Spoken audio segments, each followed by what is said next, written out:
Hello guys, this is your friend and we are back with a new fanfic. Which is What If Naruto Got Harem with Anko and Tayuya Part 1. And if you enjoy this fanfic then please press the like button and subscribe to my channel for more fanfic like this. And now let's start the fanfic.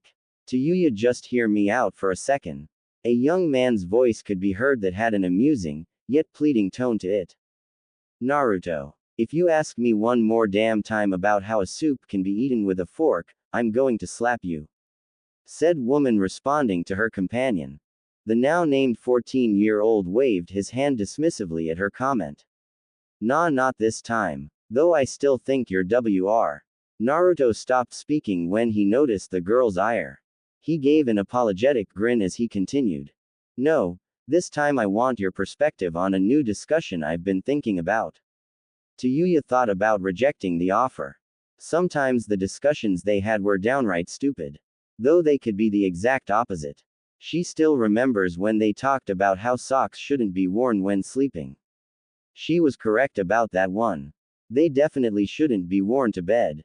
Alright, I'm listening. But the second I feel like you're bullshitting, we're going straight home. She stopped walking and stood with her arms crossed over her while shifting her weight to one side. With her movement coming to a halt, Naruto smiled as she acquiesced to his offer.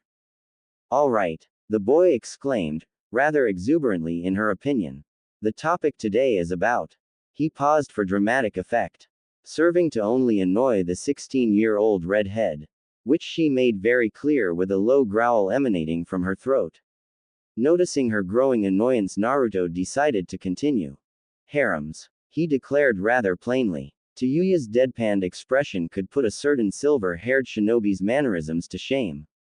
As she was about to turn and head directly home, Naruto began giving his speech. Wait. I know it sounds stupid, but hear me out. Tayuya was incredibly close to telling him to off, but she decided to let him explain. She idly noticed that their conversation had gained some onlookers. She could spot a trio of shinobi glancing in their direction, listening to the duo speak to each other. Rolling her eyes, glad we still entertain the mighty shinobi of Konoha. She thought rather sarcastically. The young whiskered teen clapped his hands once and spoke as if he was a teacher speaking to his students. Harems, in today's society, are usually seen as what? Perverted fantasies of the deprived. She replied rather bluntly. Naruto's sweat dropped slightly at the reply but continued on. Oh, okay. Correct. In a sense. But they are viewed rather negatively, yes. The young redhead nodding her head in agreement with him. They are seen as perverted because of what? He asked expectantly. Tayuya stared at the boy in slight confusion at his question. She racked her brain to come up with something that could answer the follow-up he provided. Try as she might, Tayuya was coming up with a blank. She shrugged her shoulders as a gesture for him to continue. Because that's exactly what they're used for. Naruto replying to her previous statement about the deprived. A simple answer really if one thought about how the question was stated.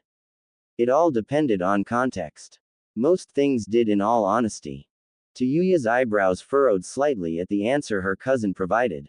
Though the more she fixated on it, the easier to understand why he said it. She was too selfish of an individual to even entertain the idea of being in a harem. She'd slit her own throat with a butter knife before she'd degrade herself like that. Though having my own harem would be kinda interesting, I guess. Nah, too much fucking work, she amusedly thought. The whiskered teen wasn't finished as he continued. Let's take you as an example. There are two guys that have a heavy interest in you and vice versa. Normal society standards would lead you to only being able to choose one man. Tayuya agreed with that. It's how it usually was.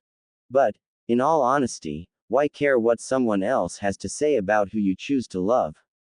They don't know or understand how you function. How do they know you can't love two men the same? She hated agreeing with the dumbass on these sorts of situations. But he was absolutely correct. Why would she care about what some dumb has to say about her love life? But she could counter that quite easily.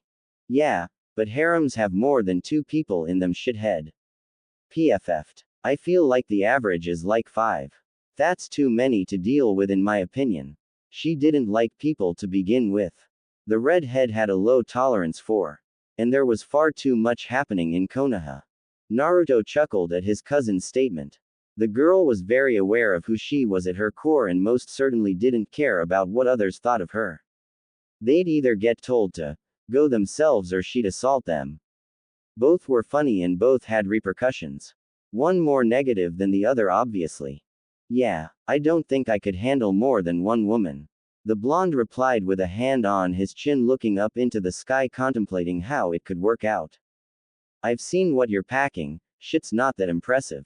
She replied with a smirk. She realized how awful that statement sounded in public, but she couldn't resist saying it. It was funny to her. And by his flushed face and twitching eyebrows, she clearly made him uncomfortable. That was a definite bonus as well. The villagers who had overheard the statement were far more uncomfortable than Naruto was, and they clearly showed their discomfort with looks of disgust.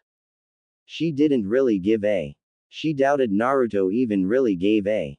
He was most likely putting on a front. He liked to be dramatic in these situations. She could see the trio of shinobis laughing slightly, with the female of the group slapping the arm of her companion with a slightly annoyed expression. Such a prune. The redhead rolled her eyes at that one. Unnecessary. My size notwithstanding, I think it's a good topic to debate. The blonde shrugged his shoulders lightly, rolling off the jibe at his size. The two had been living together for almost 6 years now.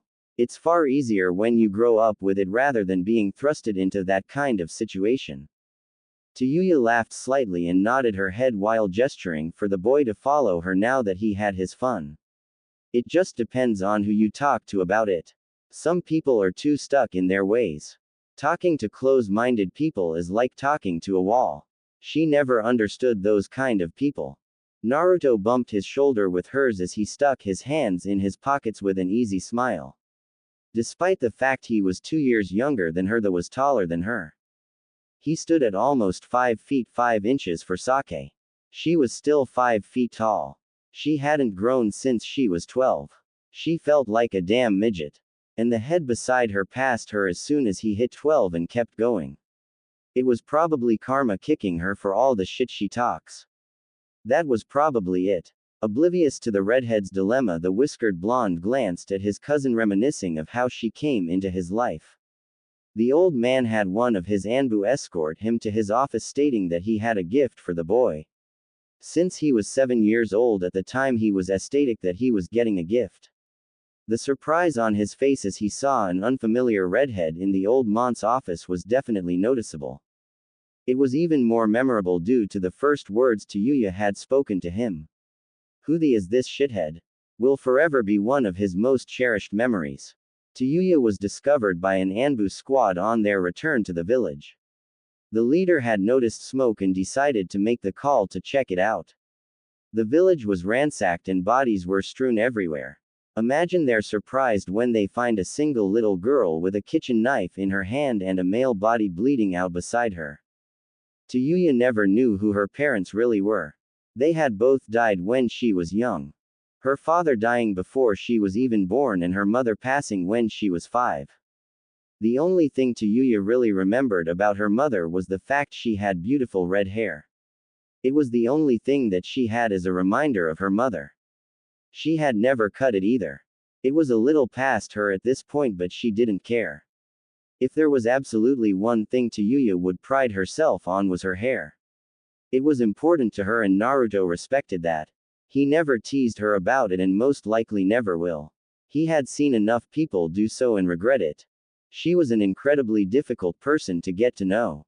Her walls were up past the Hokage mountain, if he were being honest. She didn't trust Easy, and that was understandable. He didn't have to go through that because they had found out as soon as she entered the village that she was an Uzumaki. Both children being orphans really helped them bond. She held on to that wall for a bit when they were younger, but it had cracked long ago. But to everyone else besides the Hokage and Anko, she'd sooner cut her pinky off than put forth the effort to trust them. She had grown up literally fighting to survive every day. He had grown up similarly to her, but he didn't have it as hard as her. Sure, The villagers glare and talk behind him about his back, but they never tried to physically harm him. Well, there was that one mask shop owner who had pushed him out his store. An Anbu with purple hair and a cat-themed mask had slammed the man on the ground faster than Naruto could have blinked. The woman stomped on the mont's arm that he had pushed him with, and a loud crack resonated through the marketplace. The mont's cries of pain were silenced when the woman then stomped on his face, knocking him out. After her brutal takedown of the man, she had stated that if anyone were to physically touch him, then they would be executed. She had stated, "You only get one warning." Safe to say he was never touched again. That particular Anbu member was his favorite. The other was a man that had cool silver hair that stuck up to the sky. When he was feeling depressed, the man would always talk with him. The Anbu member's hands would be in his pockets and he would slouch and speak in a lazy drawl. Naruto didn't know if that was how he was or if did that to cheer him up. Either way, it worked every time. Come to think about it, he hadn't seen that particular member for a while now. Hopefully he was okay. Naruto enjoyed the mont's presence when he was younger. He still saw the woman though occasionally. Glimpses of her purple hair swaying in the wind just out of his peripheral. But when he would glance in that direction, she'd be gone. Damn Anbu members and their sneakiness. He highly doubted he was actually catching her even with small glimpses. The woman was likely allowing him to see her. He still appreciated it. If her ever found out who those two were, he'd thank them for looking out for him. Tayuya's voice interrupted his train of thought. I really need to get some new thongs. Naruto's head snapped towards her with a weird expression on his face as if to say, why are you telling me that? Tayuya smirked at his expression and proceeded to inform him as to why. Because, dipshit, I want new ones. Naruto's deadpanned expression wasn't all that surprising. You have like 50 pairs of underwear. Why do you need more?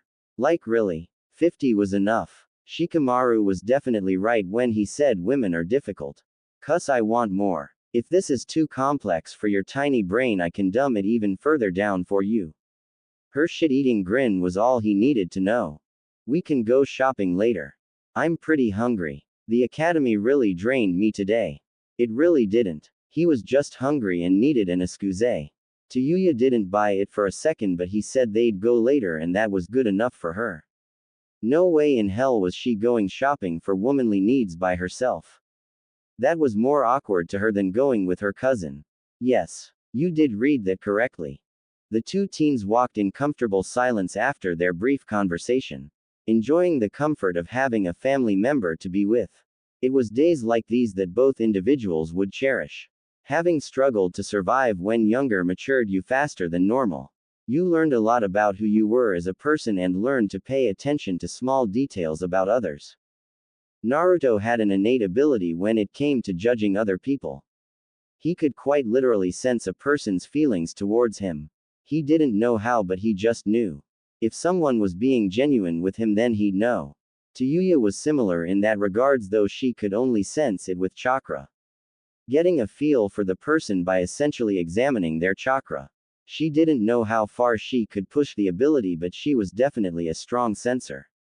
Useful abilities to have, really. Approaching their home, Naruto took out the key from his pocket and unlocked his door while stepping inside, with Tayuya following shortly after. The blonde went to find something to eat while Tayuya plopped onto the couch and grabbed a book that sat at the footrest. The sound of a bag being opened was heard as Naruto ate a bag of chips. The boy walked towards the couch that Tayuya was sitting on and plopped down beside her, offering her some chips. The redhead accepted and grabbed a fair amount and continued to read the book. Both teens sitting in comfortable silence while the sound of chips being crunched on were heard. 10 minutes having passed with Tayuya finishing her share, decided to take a shower. I'm gonna clean my. Of course, it being said with a very Tayuya-like class. Naruto rolled his eyes with a smile as he continued eating. She walked away to their shared room, picking up the clothes she wanted to wear and stepped into the bathroom. The sound of running water and Tayuya's loud groan of pleasure was heard by Naruto as he again rolled his eyes. Women.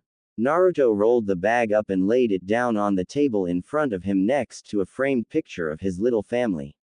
He stared at the photo for a bit.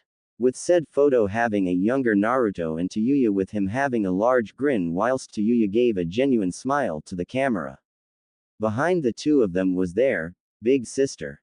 Read quotas, Mama Bear. Anko was standing behind the two with one of her rare smiles whilst kneeling close to them with her hands on their waists. She held them both protectively close to her. That picture had been taken a year after Tayuya had entered his life. Naruto remembered having met Anko when he was 6. He had bumped into her when he was walking around at the time.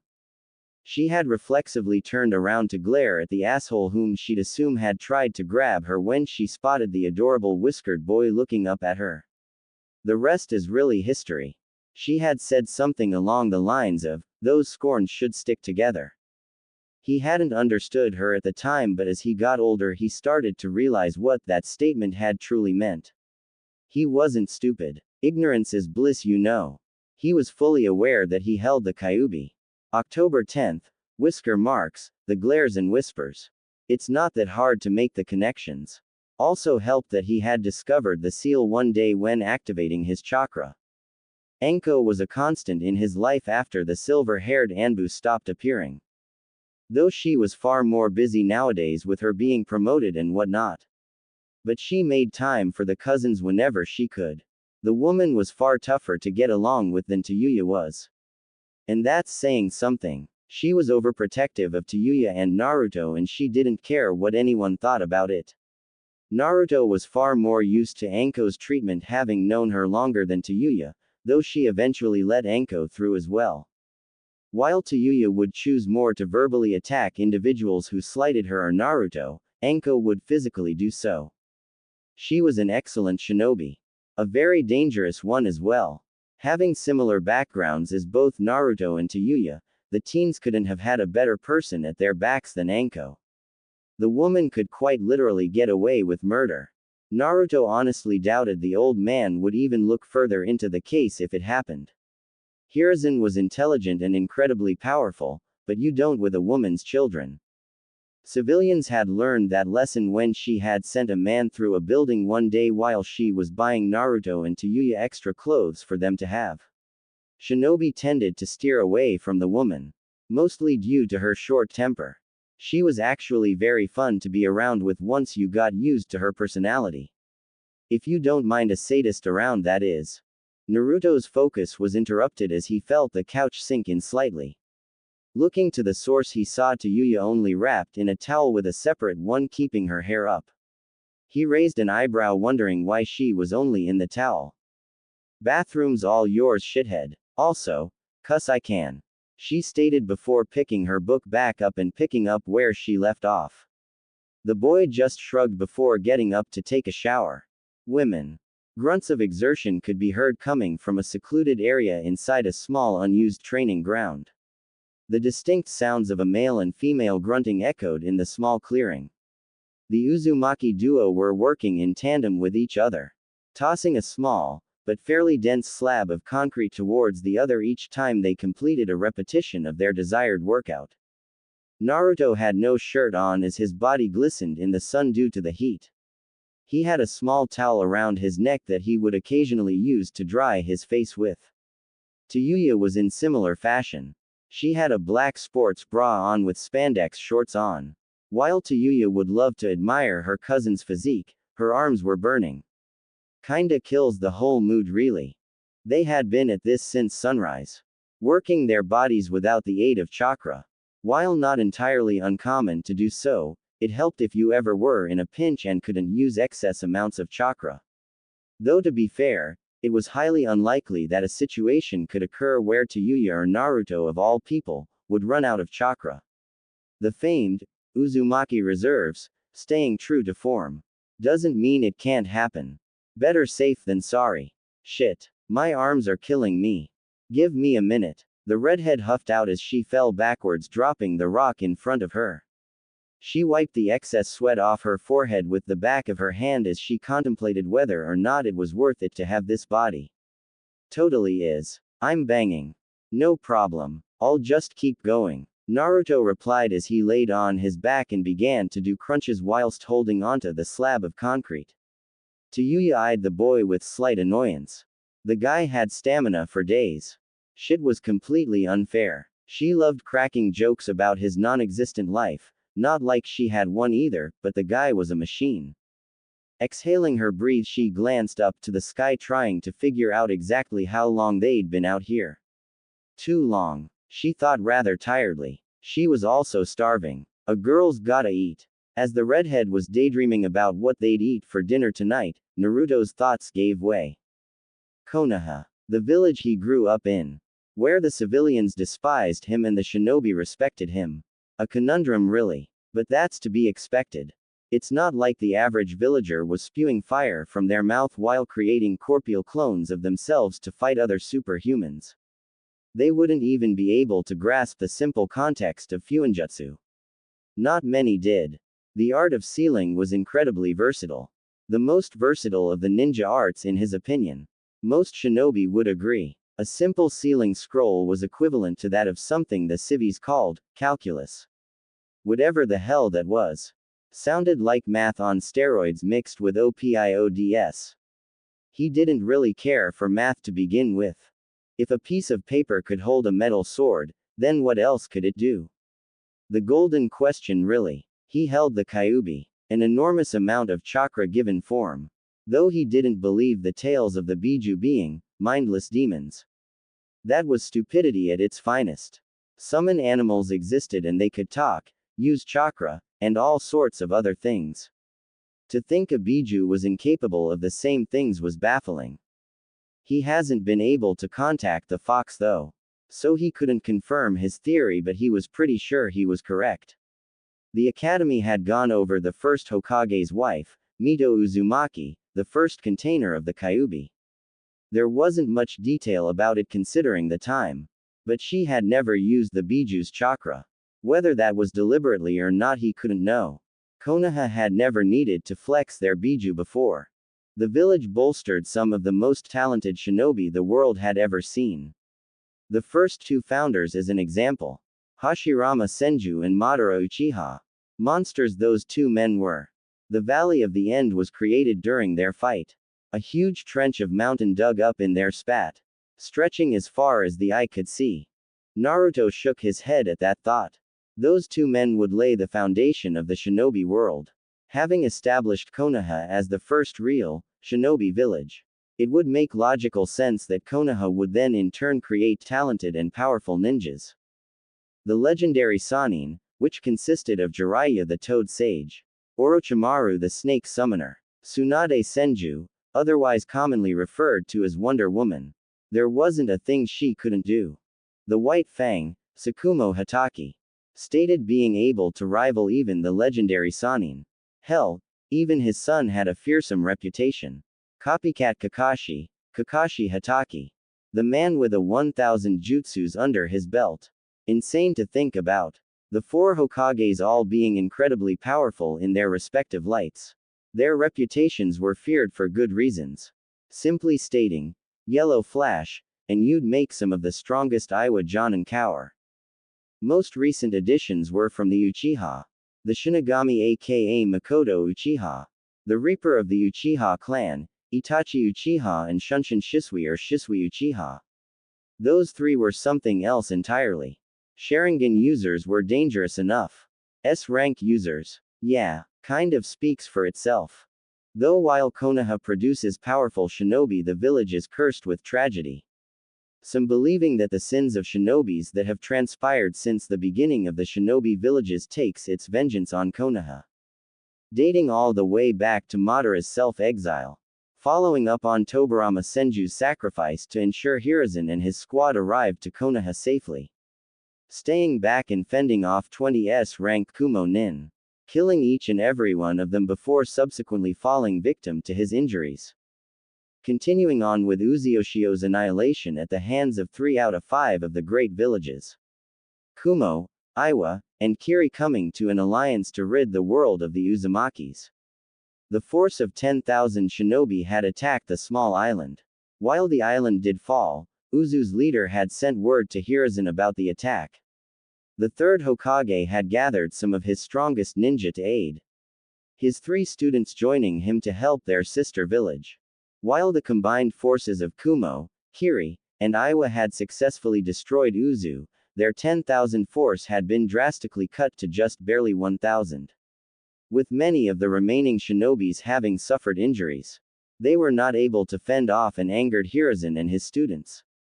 Hiruzen had decimated the remaining enemies, taking out more than half of them by himself. After Uzu's tragic fall, Konoha had then lost one of their strongest shinobi. Tsukumo Hatake would go on and take his life after having failed a mission, choosing to save his team than risk their lives for information that could harm the village. The White Fang was ridiculed for his choice by his peers, so much so that the man took his life, leaving his 6-year-old son to fend for himself. A man that had gave everything to his village was betrayed by the very people he sought to protect. An angered Hiruzen had seen fit to gather those that besmirched the late great man and punish them accordingly. Following Tsukumo's suicide was Orochimaru's subsequent betrayal of the leaf, experimenting on children and villagers within the village's walls no less. Hiruzen had hesitated that day. He could have killed Orochimaru, but that second of hesitation was all the snake needed to escape. It was the old man's biggest regret in life. A couple of years after Orochimaru's betrayal, the leaf would go on to lose a good portion of their ninja and their recently promoted 4th Hokage, Minato Namikaze, defending his village against the Kyuubi and going on to seal the beast into an infant. The man had worn the hat for no more than 2 years. Minato had the potential to pass his predecessors, but it was not to be. The most recent tragedy the village having suffered happened a couple of months after Naruto turned 14. The tragedy known as the Uchiha massacre. Though in Naruto's opinion, it was more of a blessing than anything. The delusions of a paranoid madman gathering half of the Uchihas to try to force a coup d'etat. It was unsuccessful due to Makoto, Itachi, and Shisui, the 3 having come together to kill every single conspirator in the dead of night. It would have been done quietly if it weren't for Makoto's slight hesitation in slitting Fugaku's throat. Resenting the man that forced her firstborn son to witness the horrors that war had cemented in her mind. Though she resented him, she still held a sliver of love for him. Having woken up to the katana resting at his throat, he had tried for a hasty fire jutsu. Makoto was unscathed, but it had alerted the Anbu, and while slitting Fugaku's throat before he could counter, she decided to face the music. Itachi, Shisui and Makoto were questioned about everything that happened and even provided evidence. Hiruzen had caught wind that a revolt was circulating but couldn't confirm if the Uchiha would go through with it. While Konoha may have lost more than half of the Uchihas, he didn't lose the strongest and most loyal to the leaf. While it was unfortunate that it had come to this point, Hiruzen was thankful it was solved with minimal bloodshed. The Uchihas would heal from this wound. It would also show that Makoto was one to be feared. She had made a strong statement that night. The woman was the great-granddaughter of Madara Uchiha. One didn't cross the Shinigami and not expect retaliation. Allowing Fugaku to lead the Uchihas was a foolish mistake on her part. One she would rectify immediately. While it sucks a ton of people died that night, it was a necessary evil. At least Naruto thought so. Those idiots could have done far more damage if Sasuke's family hadn't taken action when they did. The raven-haired Uchiha didn't show up for a week after the event. Though when he finally did return, the boy seemed as if a weight had been lifted off his back. Naruto assumed the boy was being pushed just as hard as Itachi was when he was younger. The whiskered teen thought that notion was foolish. You can't replicate Itachi's success. That man was a once-in-a-lifetime prodigy. Sasuke was incredibly talented, but he was no Itachi. The bot had accepted that fact long ago. Itachi could give the old man a run for his money when he was Naruto's age. That's not normal. At least that's what the old man told him. The boy had no reason to not believe Hiruzen. He severely doubted the 3rd Hokage said it for shits and giggles. The worst tragedy that had hit Konoha was Tsunade's, in Naruto's opinion at least. The boy frowned heavily as he thought of what had happened to the beautiful woman. He had been curious as to why the woman was never in the leaf. Hiruzen had adopted a forlorn expression as he told Tsunade's tale. The woman had lost the love of her life in a skirmish. The man, Dan, had been fatally wounded on the battlefield and Tsunade had tried her damnedest to heal him. He died in her arms whilst blood painted Tsunade's body. Naruto could see the reason behind her leave, but he didn't think it was reason enough for her to leave. That is until Hiruzen continued the tale. A month after Dan's death, her little brother Nawaki had died on his first patrol outside the village. The beautiful woman was broken even further after finding out he passed. Naruto had resisted the urge to frown when he was told. If Naruto thought that was the worst part, he was horribly mistaken. After grieving Nawaki's death, the woman had then found out she was carrying Dan's child. Due to the stress of losing two of the men she loved most, she had a miscarriage. Naruto had been speechless as he had heard the woman's story. The boy couldn't imagine going through something like that. The image of Tayuya replacing Dan's bleeding body and having to bury Anko's body like Tsunade did to Nawaki was enough to make him. Hey, you okay, Naruto? Tayuya's voice was surprisingly gentle.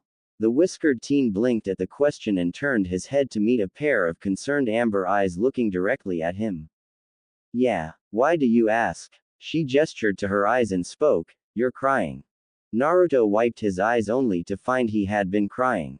Huh, guess it was enough. Naruto wiped his eyes clean as he gave a genuine smile towards his cousin. Yeah, I was just thinking of what it would have been like without you or Anko in my life. The boy turned his head to look at the sky with that same smile on his face. Tayuya's eyes lingered on the boy's face before she sighed quietly to herself. She pulled her knees to her chest and wrapped her arms around them. She couldn't imagine what her life would have been like without Naruto or Anko. She could, but it wouldn't be pretty. She may never say the words out loud, but she did love the older woman and her cousin. They were family. She just hoped they ended up on the same team or she'd start cutting people's throats.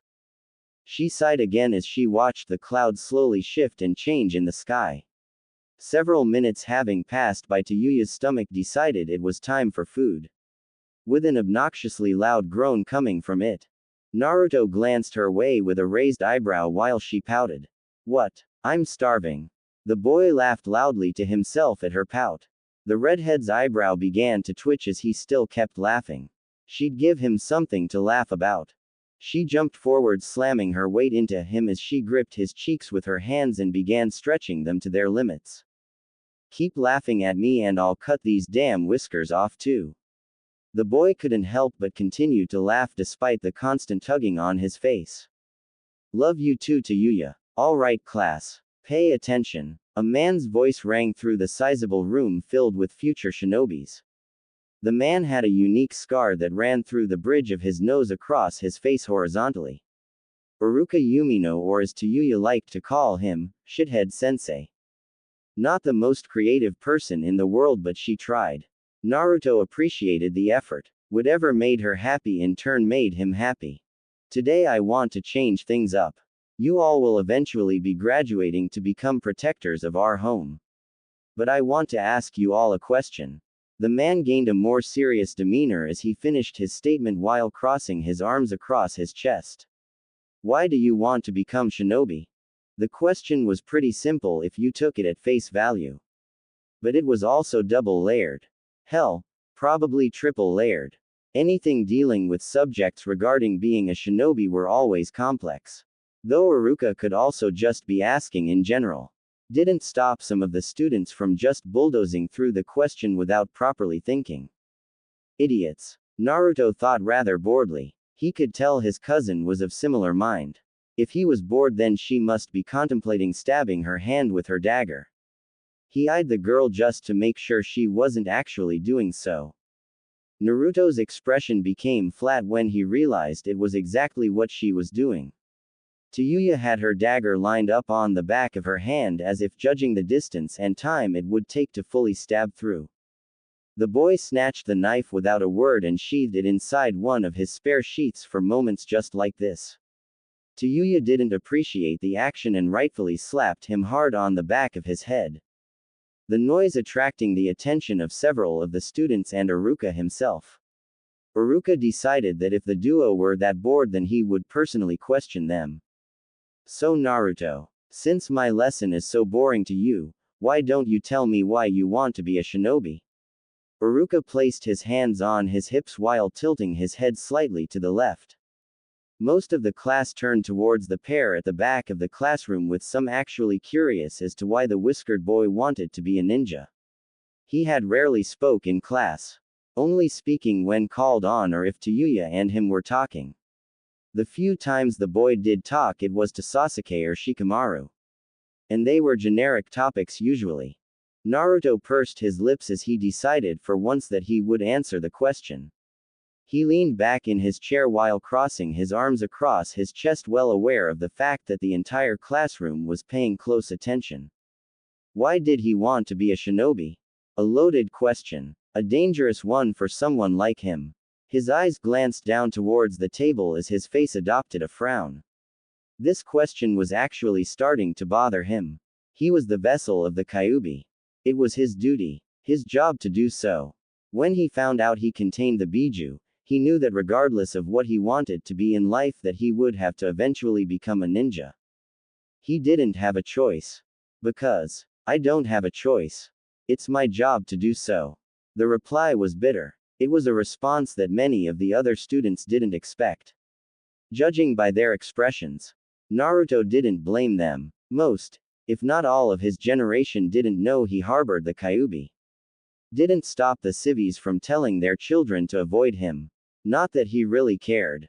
The only people in this room that knew about it was Tayuya and Iruka. He glanced at Sasuke and Shikamaru and noticed that they had narrowed eyes while staring at him. He figured that Shikamaru most likely knew and that Sasuke was beginning to truly realize it. Iruka's eye grew soft at Naruto's reply. He wasn't necessarily wrong. The boy had a Biju in him. It's not like he would ever have a normal life. He could definitely try, but war doesn't rest. And the village would eventually have use for him. As awful as that sounded, it was just how the shinobi world was. Iruka didn't even like sending children off to become shinobi. But the world doesn't change overnight. The shinobi world would never know peace. It was a naive dream. People with power will always want to keep that power. Take that man out and another would replace the previous. Or this organization would replace them and the cycle would continue. No, the world would never be at peace. Tayuya had a scowl on her face as she heard the bitterness that followed Naruto's statement. It made her angry. But she knew that Naruto was correct. He couldn't fight it. He had to deal with it. He was the Kyuubi's jailer. Her fingernails dug into her palms while her knuckles colored white. She took a deep breath, willing herself to calm down. I'll always carry this burden. And I might not like it. But it's my duty. The boy continued while he glanced out the window of the academy with a wistful look to his face. I'll never know what it's like to be normal. As much as I would love to never have to take another person's life, I know that it's foolish to think I can be a shinobi with a clean record. The boy shook his head with a downturned expression. I'll do my job with a fake smile on my face because I'm expected to do so. The whiskered teen became quiet for a few moments before eventually sighing. He shook his head slightly and stood up while slowly heading for the door to leave the classroom. His mood having turned very depressing very quickly. The boy brushed slightly past Iruka as he made his way to the door to leave. Iruka closed his eyes while he let Naruto leave the classroom. The boy needed it. He wouldn't force him to stay. He had suffered enough. Tayuya's chair crashed to the ground as she ran after her cousin with a scowl. Iruka let her pass as well. He knew full well that trying to stop her would make things even worse. The man shook his head slightly at what had just transpired. He didn't resent the boy. No, he respected the boy. As most of the shinobi in Konoha did. The boy held a walking catastrophe. It was just common sense to treat the individual who had a hold on your life positively. Both literally and figuratively. If push came to shove, what would stop the boy from releasing the Biju in the village? There was no fourth Hokage to save them this time. The fact the villagers didn't see that was appalling. The only thing keeping the boy in line was his pseudo mother and cousin. What would have happened had Anko and Tayuya not been in his life? Uruka physically shuddered at the thought. This village likely wouldn't be standing. He breathed in deeply and finally opened his eyes. The entire classroom had various degrees of shock, surprise and confusion. Though there were a couple with frowns on their faces. Those mainly coming from the clan heirs and heiresses. They had always wondered why people tended to avoid Naruto. It didn't even take much effort to notice something was wrong with how Naruto was treated. With each of them expressing these thoughts to their parents, they would get the same answer each time they asked. It's not my place to tell. It only furthered their curiosity. Despite what Naruto suspected of the other clan heirs, most of them actually suspected the boy and the Kyuubi were connected in some way. His last name was Uzumaki. The only other person with that last name that they were aware of, besides Tayuya of course, was the first container of the Kyuubi. Mito Uzumaki. It wasn't that hard to put two and two together. Naruto tended to overanalyze situations. This information didn't really bother them as much. Naruto was normal enough. A bit antisocial sure, but he did grow up neglected and ostracized his whole life. None of them could truly understand his plight. Uruka's reaction only confirmed their suspicions. Most tended to regard Naruto with respect. Seasoned, veteran shinobi respecting a child that hadn't even become a ninja yet. As if that wasn't noticeable. Uruka clapped his hands, causing the students to snap from their thoughts. Class is dismissed for the day. The Chunin proceeded to sit at his desk and rub his eyes. The recent event having truly showed him just how much Naruto was affected by his situation. The boy had a tight hold on his emotions usually. The emotions that had gone through the young man's eyes could have fooled Uruka into believing the boy was far older than he truly was. He had seen those kind of eyes on older shinobi. Men like Kakashi Hatake and Asuma Sarutobi came to mind. There wasn't much Uruka could do for Naruto other than offer advice and help when the boy needed it. Not like the boy would ask for it anyway. He was prideful. Not incredibly so, but enough to avoid asking for help. He'd rather do things on his own. With only ever asking Tayuya to help with certain situations. Though eventually the teen would have to ask for help and guidance. He couldn't do everything alone. He'd bring it up to the Hokage later. Highly unlikely that he wouldn't know by the time Uruka managed to speak with him. The teen still had several Anbu members entrusted to keep watch over him. Not because Hiruzen thought he was a danger to Konoha, but to make sure no one dare try to antagonize the boy. Tayuya did just fine warding people off. He was more worried about Anko. The old man would turn a blind eye to the reports of certain civilian cases that ended up at his desk. Hell hath no fury like a woman scorned. Naruto's personal watcher was most likely already informing Hiruzen. Uruka just sighed as he proceeded to grade papers. He was going to have a long night. I heard about what happened today. A calm feminine voice sounded throughout the room. You going to talk or will I have to make you? A beautiful woman with dark almost black, purple hair questioned Naruto. Said boy was currently laying down on his couch while staring at the ceiling of his shared apartment with Tayuya. He didn't respond to the woman's question though he had heard her. He may have been Anko's favorite person in the village but he knew the woman demanded respect. Naruto narrowed his eyes slightly as he formulated his thoughts. He didn't want Anko to fly off the handle towards Uruka. The man couldn't have known how he would have responded. Uruka wasn't at fault. It was just a simple question. I let my emotions get the best of me. The whiskered teen propped his arm under the back of his head as he continued. It was a simple question. Anko crossed her arms and placed them beneath her bust as she stared at her self-proclaimed son. She believed what he said. The boy was incapable of lying to her after all. He had never done so before and she honestly doubted he ever would. He'd never disrespect the woman that he had come to see as his mother. While not being blood related, it didn't matter. When he was younger, he saw her as a big sister. The notion of having a mother proved to be too strong though. The older he got, the more he saw her as his mother. She had taken care of him, had provided food and at extreme times, even shelter. Bought him necessities and comforted him when he needed it. At some point, the ideals had just merged. Sure, she was far busier now than before and it was more rare to see her every day, but she tried. And that was all that really mattered to the boy. She continued to stare at the boy for a few more seconds. It had the effect she wanted and the boy finally turned to look at her. He blinked while furrowing his eyebrows in confusion as she stared at him. Anko walked over to the boy before sitting next to where he was laying. She proceeded to gently run her hands through the boy's hair while a soft smile developed on her face. The gentle ministrations eased the tension that circulated in the boy's body. He gave a quiet sigh as she gently combed the boy's hair between her fingers. I believe you. I just wanted you to tell me. You know you can tell me anything, right? The question was presented teasingly, but Naruto knew she was serious. The teen slowly closed his eyes as the woman continued her actions. I know. He cut himself off prematurely as he thought of what he needed to say. Anko let the boy gather his thoughts, idly continuing her actions, sometimes slicing through the mane of bright yellow hair and other times folding them over one another. It had the intended effect as the boy significantly relaxed in his position on the couch. He proceeded to speak but more quietly. I just didn't want you to get aggravated at Iruka.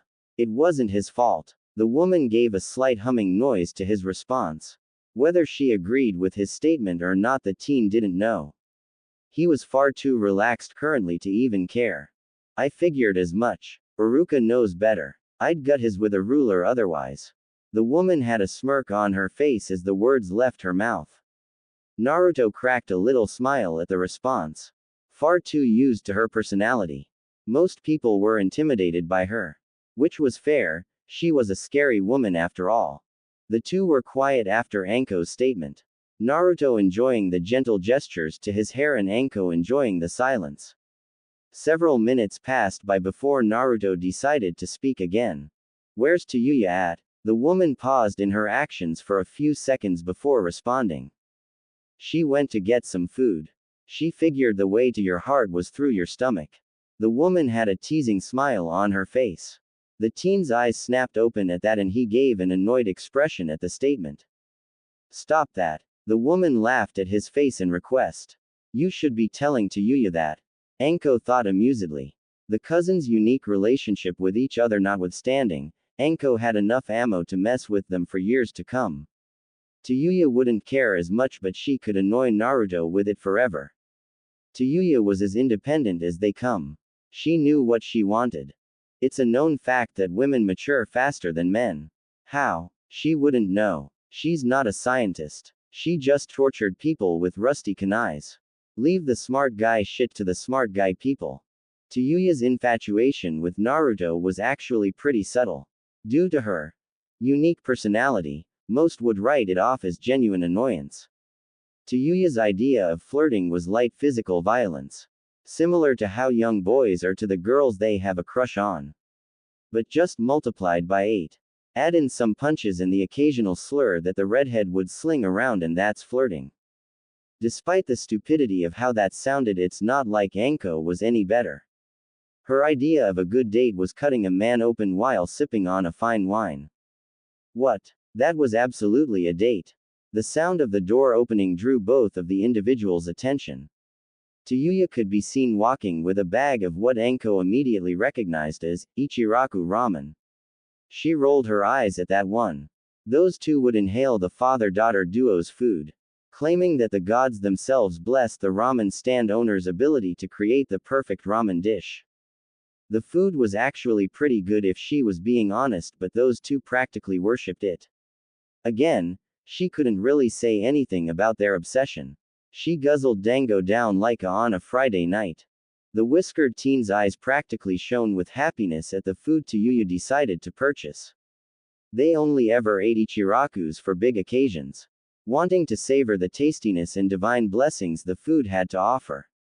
Tayuya noticed the boy's intense gaze and couldn't help but give a small smile at the boy's eagerness.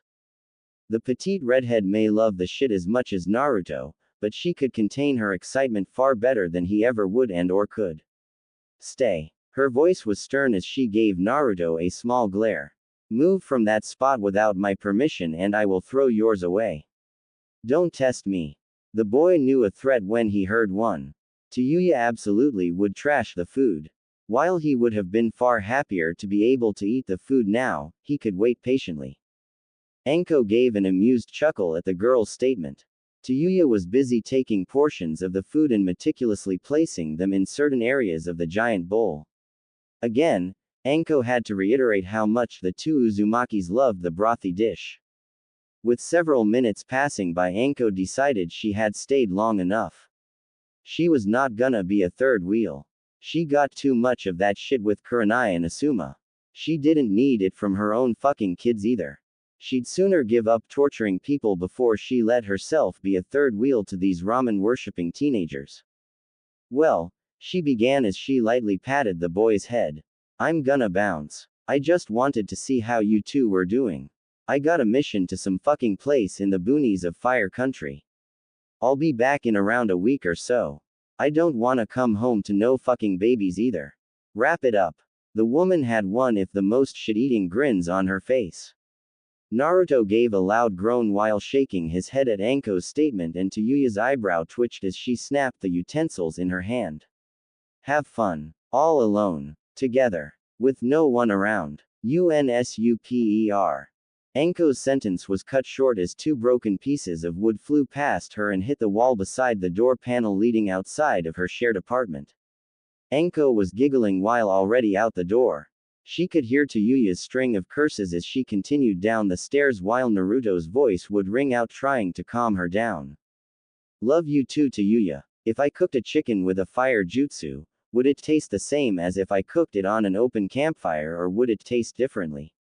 Tayuya's head slowly rotated towards the person who asked the question with an incredibly terrifying blank face. If I slit your throat, would the blood spew differently from left to right or right to left? She questioned back in a calm tone while retaining the blank expression.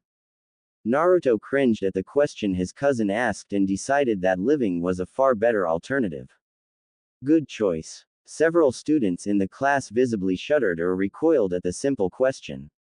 Tayuya absolutely terrified most of the teens in the class. For a variety of different reasons. She was violent, intimidating, and strong.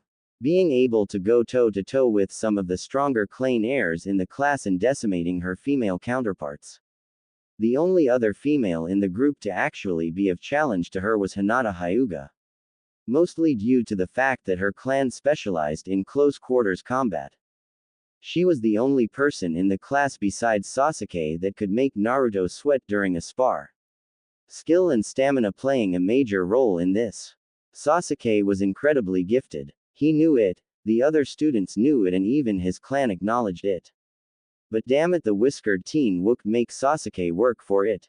If one were to look at each shinobi hopeful and calculate the stats on a piece of paper, the rankings from 1 to 10 could look akin to 1. Sasuke Uchiha. 2. Naruto Uzumaki. 3. Tayuya Uzumaki.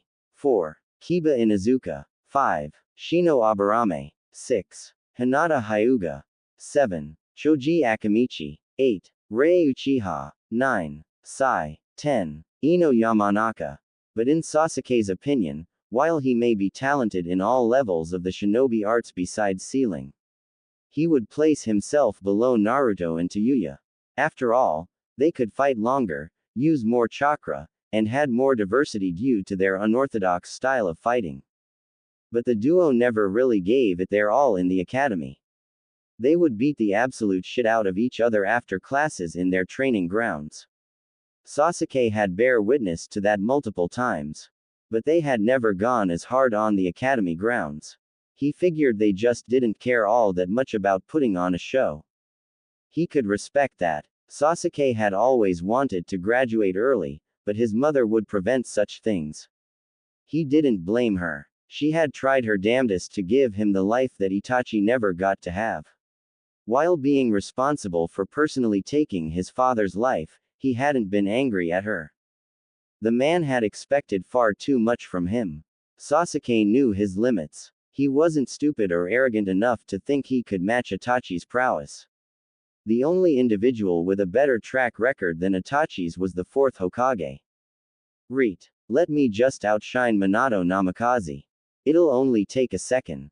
The raven-haired male thought sarcastically with a roll of his eyes. The man was barely 20 when he stopped an entire Iwa army of 2,000 strong with one fucking jutsu. The man wasn't even in his prime yet. Itachi could stand on equal grounds with the third Hokage. His older brother was far too modest. He was humble to a fault. But at some point, you have to acknowledge the fact you were of equal footing with a veteran Kage with over 50 years of experience under his belt. Hiruzen may not be in his prime, but you don't get to the old man's age without being insanely fucking powerful. The Uchiha clan produced talented shinobi. And Sasuke knew it was mostly due to the power of their eyes.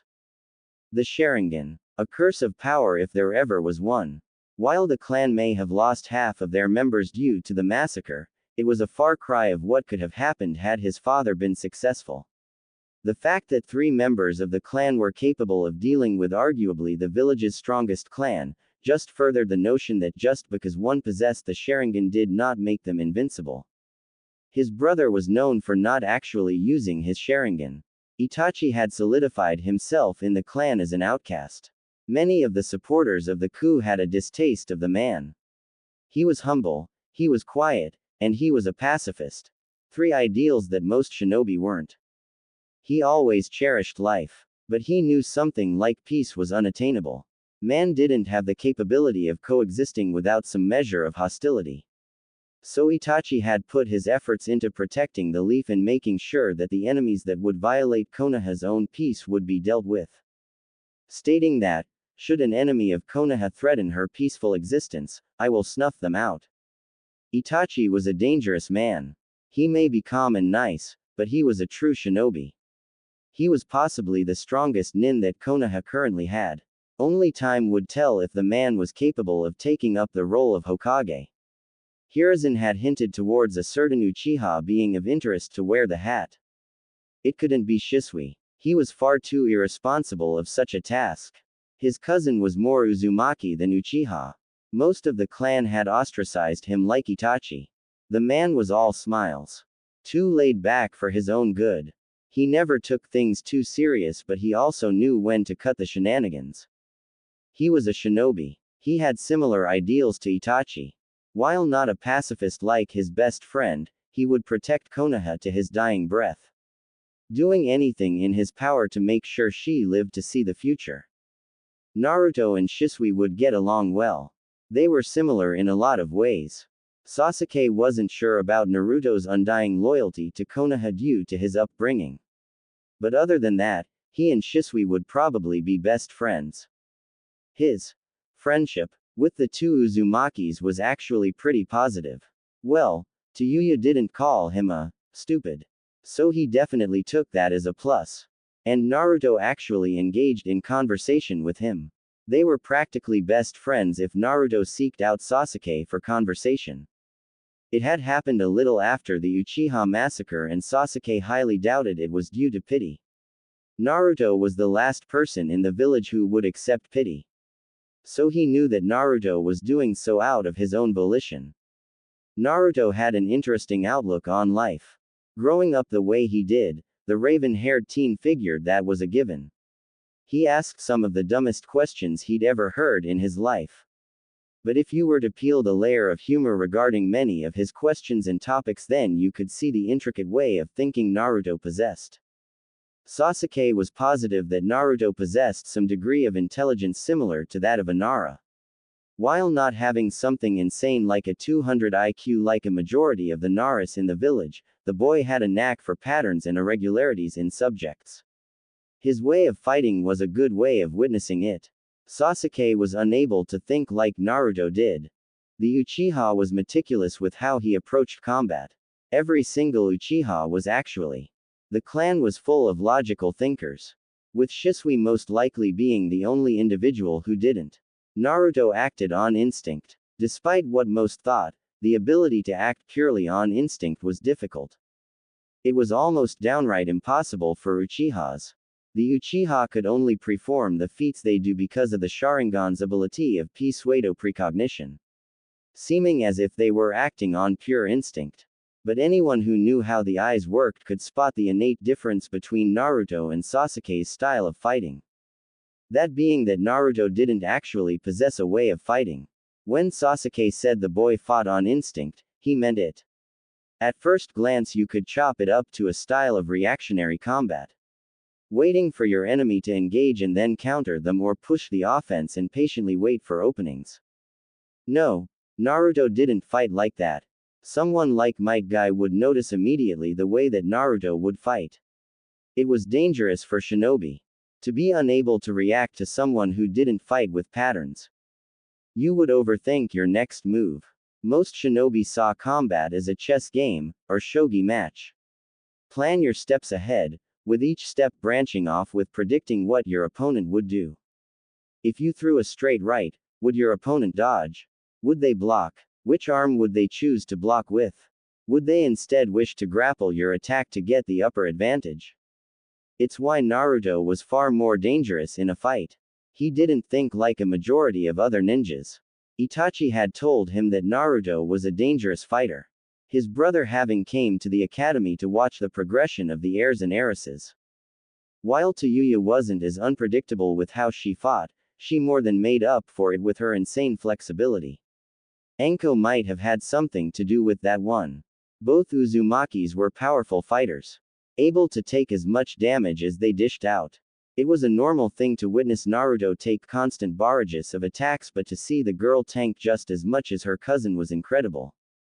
Sasuke chalked it up to Uzumaki bullshit, his mother having informed him that Uzumakis were a force to be reckoned with. She would talk about her old best friend but would never put a name to the woman. Sasuke likely assumed that she had perished during the Kyuubi attack. It made Sasuke wonder if that woman was Naruto's actual birth mother and had perished while protecting her newborn son. It would be poetic and incredibly sad. The Uchiha teen shook his head lightly at the thought. The boy glanced at the duo. If he didn't know any better, he'd say those two were far closer than normal cousins were. The casual way they spoke to each other regarding personal matters in their life was a little too close. It didn't bother Sasuke. The Uchiha clan and the Hyuga were far more traditional in the way they approached internal affairs. The Uchiha were known for inbreeding. It wasn't as bad as it sounded, but it kept the blood pure. There weren't brothers and sisters fornicating or anything but fourth cousins and onwards. The Hyuga were far more interbred. They kept their blood absolute. Many Uchiha chose to wed outside of the clan because the Sharingan was able to pass onto their children easily. The Byakugan was another story. It was far more rare for it to manifest if two Hyugas weren't the ones creating the child.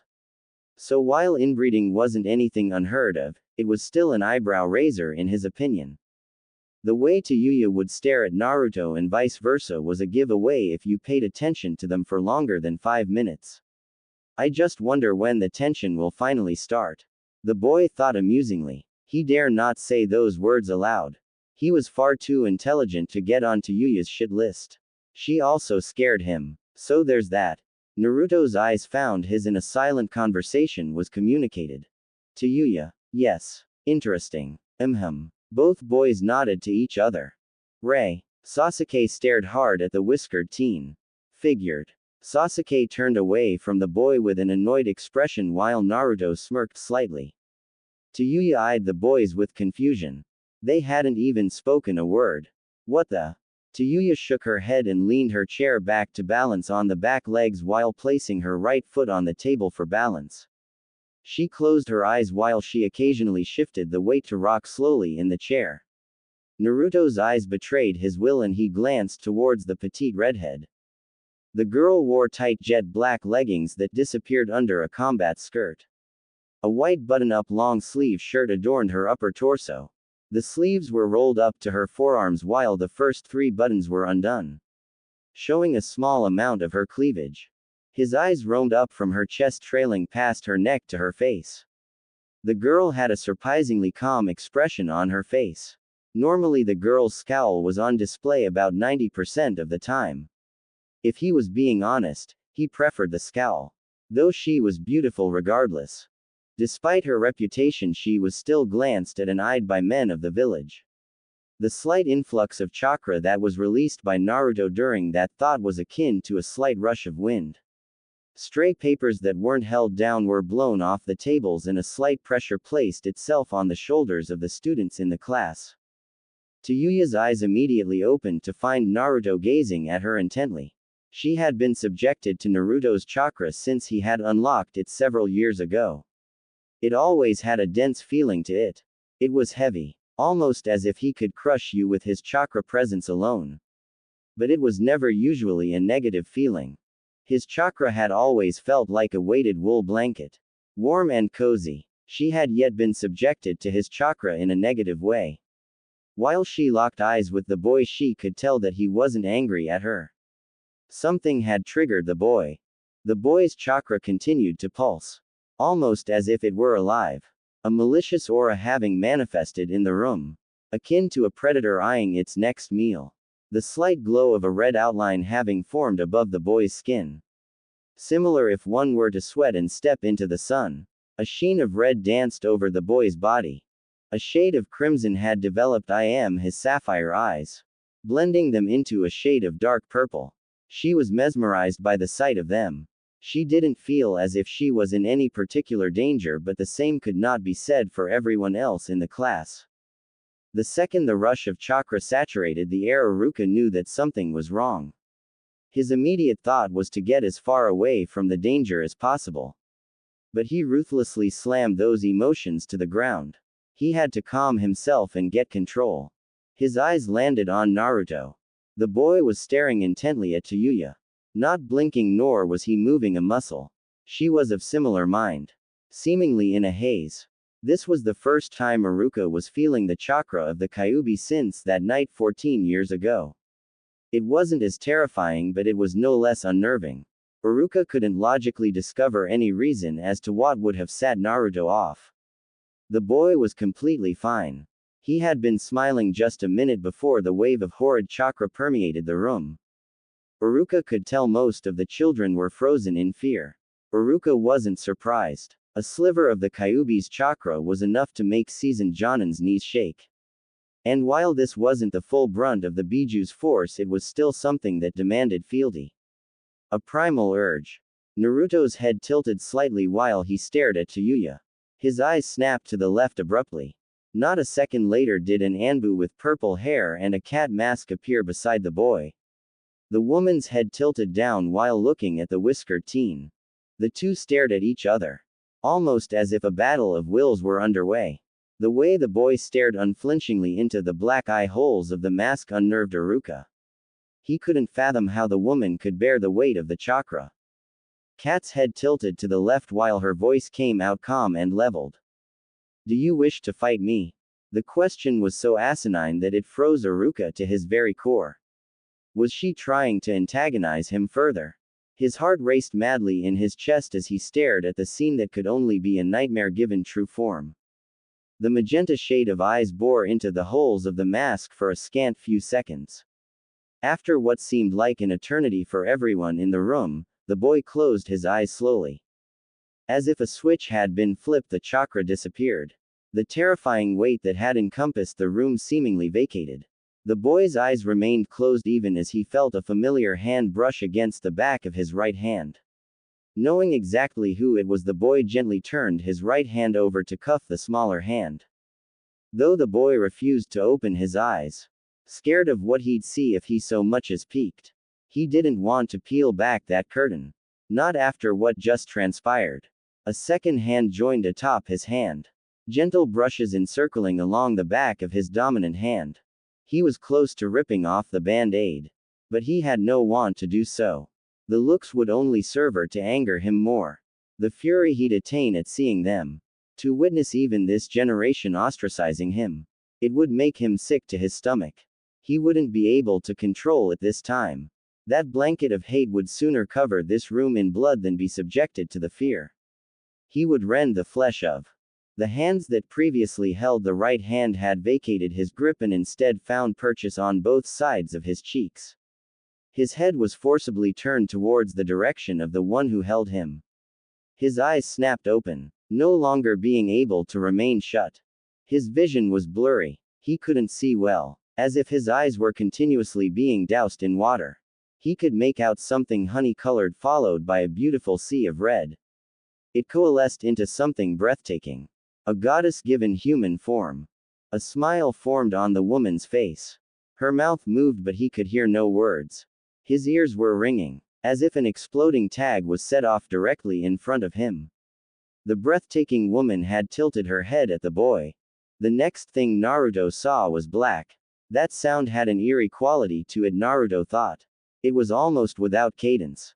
Long enough pauses between the drops splashing, giving a false sense of normality. It felt like hours had gone by. He didn't know what time it was. Was there time here? Could there be time here? He was starting to develop a headache. In his own mind, no less. This fucking blows. The boy thought. His ears still rang from the earlier event. He opened his eyes and glanced at his surrounding with caution. This area seemed so familiar. He couldn't place where he had seen this. He knew that he was in his mind. As weird as that sounded. But yet, it didn't feel right. He felt like an intruder. That he was not supposed to be here. He furrowed his eyebrows as he glanced down towards his hands. Naruto could clearly see his body. Which meant he had a physical form in his mind. Was this what shinobi called a mindscape? If so, then his was shit. It was damp and dimly lit. Almost with a depressing vibe to it. Maybe depressing was too harsh of a word. Wistful maybe. That felt more correct. But why? Sure, he had been depressed and angry when younger, but he had learned to let go of those emotions. Depression had gave way to hope and happiness. That anger had quelled into indifference. He hadn't suppressed them. He acknowledged the fact that he had them. So why was it so dingy here? He shook his head at the thought. Perhaps he could change it. The Yamanka clan had stated that an individual's mindscape represented the host's feelings. But he was absolutely sure he accepted his emotions long ago.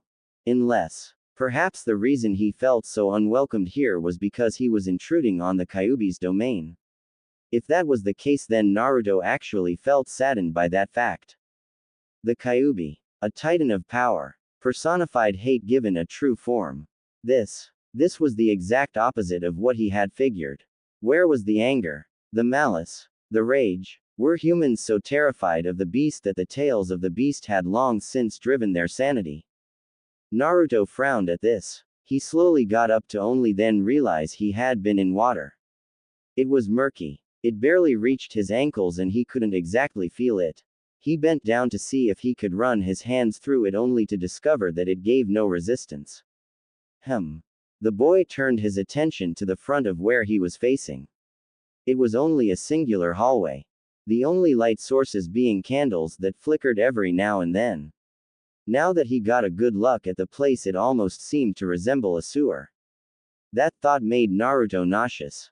With the little insight that he was receiving, he was beginning to feel like the Kyuubi was misunderstood. But he also knew that he couldn't be too sure. He would save his judgment for when he met the fox. Naruto began his trek to what he assumed to be where the Biju resided. Taking his time to glance at the walls. There wasn't much to really see. It was as if the walls were just duplicated. Again, a morose thought. After what seemed like hours, Naruto stumbled into a ginormous room. The amount of space was almost incomprehensible. Towards what he assumed to be the center room was a gate that he assumed was crafted by the divine. It was taller than the Hokage monument. Inscribed with kanji that he knew aided in sealing. The titanic gates were saturated in what looked like a rusty shade of crimson. If he squinted hard enough, he could make out a key holder of some degree. It was strange in design though. Similar to his clan's insignia. Figures that an Uzumaki seal was used. Not like there are any other options. The teen thought in slight amusement. The space behind the gates was filled with a void of darkness that he could only describe as empty. It was blacker than black. And he wasn't even sure that was physically possible. He couldn't see anything past those gates. Though that could be the seal's design. He proceeded to walk closer without fear. If he were being honest, he had been wanting to meet the fox for 6 years now. He harbored no ill will to the beast. They were both individuals handed with a shitty deck. It was up to them how they chose to deal it. He came within a few feet of the gate and patiently stood. He would wait for the Biju to initiate. He was aware of the fox and the fox was aware of him. He could sense the beast. What he was sensing was unlike anything he had ever witnessed. The sheer weight of the Biju's chakra was crushing him. He was absolutely positive that the Kyuubi wasn't directing it at him either. His shoulders visibly sagged and strained under the sheer weight of it. But he refused to show weakness. He would never cower to anyone. The teen was no longer that scared little boy. He had a family. He was strong. While he was aware that he wasn't the strongest or even a challenge to most veteran shinobi in Konoha, he was far from weak. He had bled, he had struggled, he had suffered. He would absolutely refuse to present weakness when in the face of adversity. You impress me, boy. A guttural voice reverberated off the walls. Within the cage, an enormous eye opened up. Naruto was finally witnessing his first glimpse of the Biju. The scarlet eye was slitted, akin to that of a feral cat. But this was no common street feline. This was an amalgamation of the world's hate coalesced into the form of an animal. An animal regarded with incredibly high intelligence and cunning. Or so the legend stated. Even whilst being the center of attention to the Biju, he still did not feel that anger the beast was so commonly attributed to. No rage, no malice, nothing. The weight of its chakra remained, but that was a given. It put even his reserves to shame. And he had the most chakra out of everyone in the village. Will you not introduce yourself? I gave you a compliment and yet you remain speechless. Speak, boy. The Kyuubi spoke as if it was speaking to a mere child. Well, it technically was. Though the tone wasn't mocking. Interesting indeed. Naruto decided to respond. Sorry about that. You're just really big. The legends described you being titanic, but it's entirely different when you can actually see it. The boy gave a rather real XED smile despite being face to face with one of the strongest entities the world had ever seen. My name's Naruto Uzumaki, future shinobi of Konoha, ramen lover extraordinaire and future head of the Uzumaki clan. Who might you be? The whiskered teen questioned back. He crossed his arms behind his head whilst continuing to smile at the fox. The fox regarded his host with slight interest. So this is Asura's most recent reincarnation. Interesting. The Biju was well aware of Naruto's thoughts and feelings regarding itself. The fox was indifferent to the boy. Despite what humans seemed to think, the Biju disliked humans. Hate and dislike were very different. Not like it truly mattered. They were foolish creatures. You are unique among your kind. The fox stated plainly. The pitch-black void dissipated, giving color to the entire cage. It was actually better lit than he would have thought.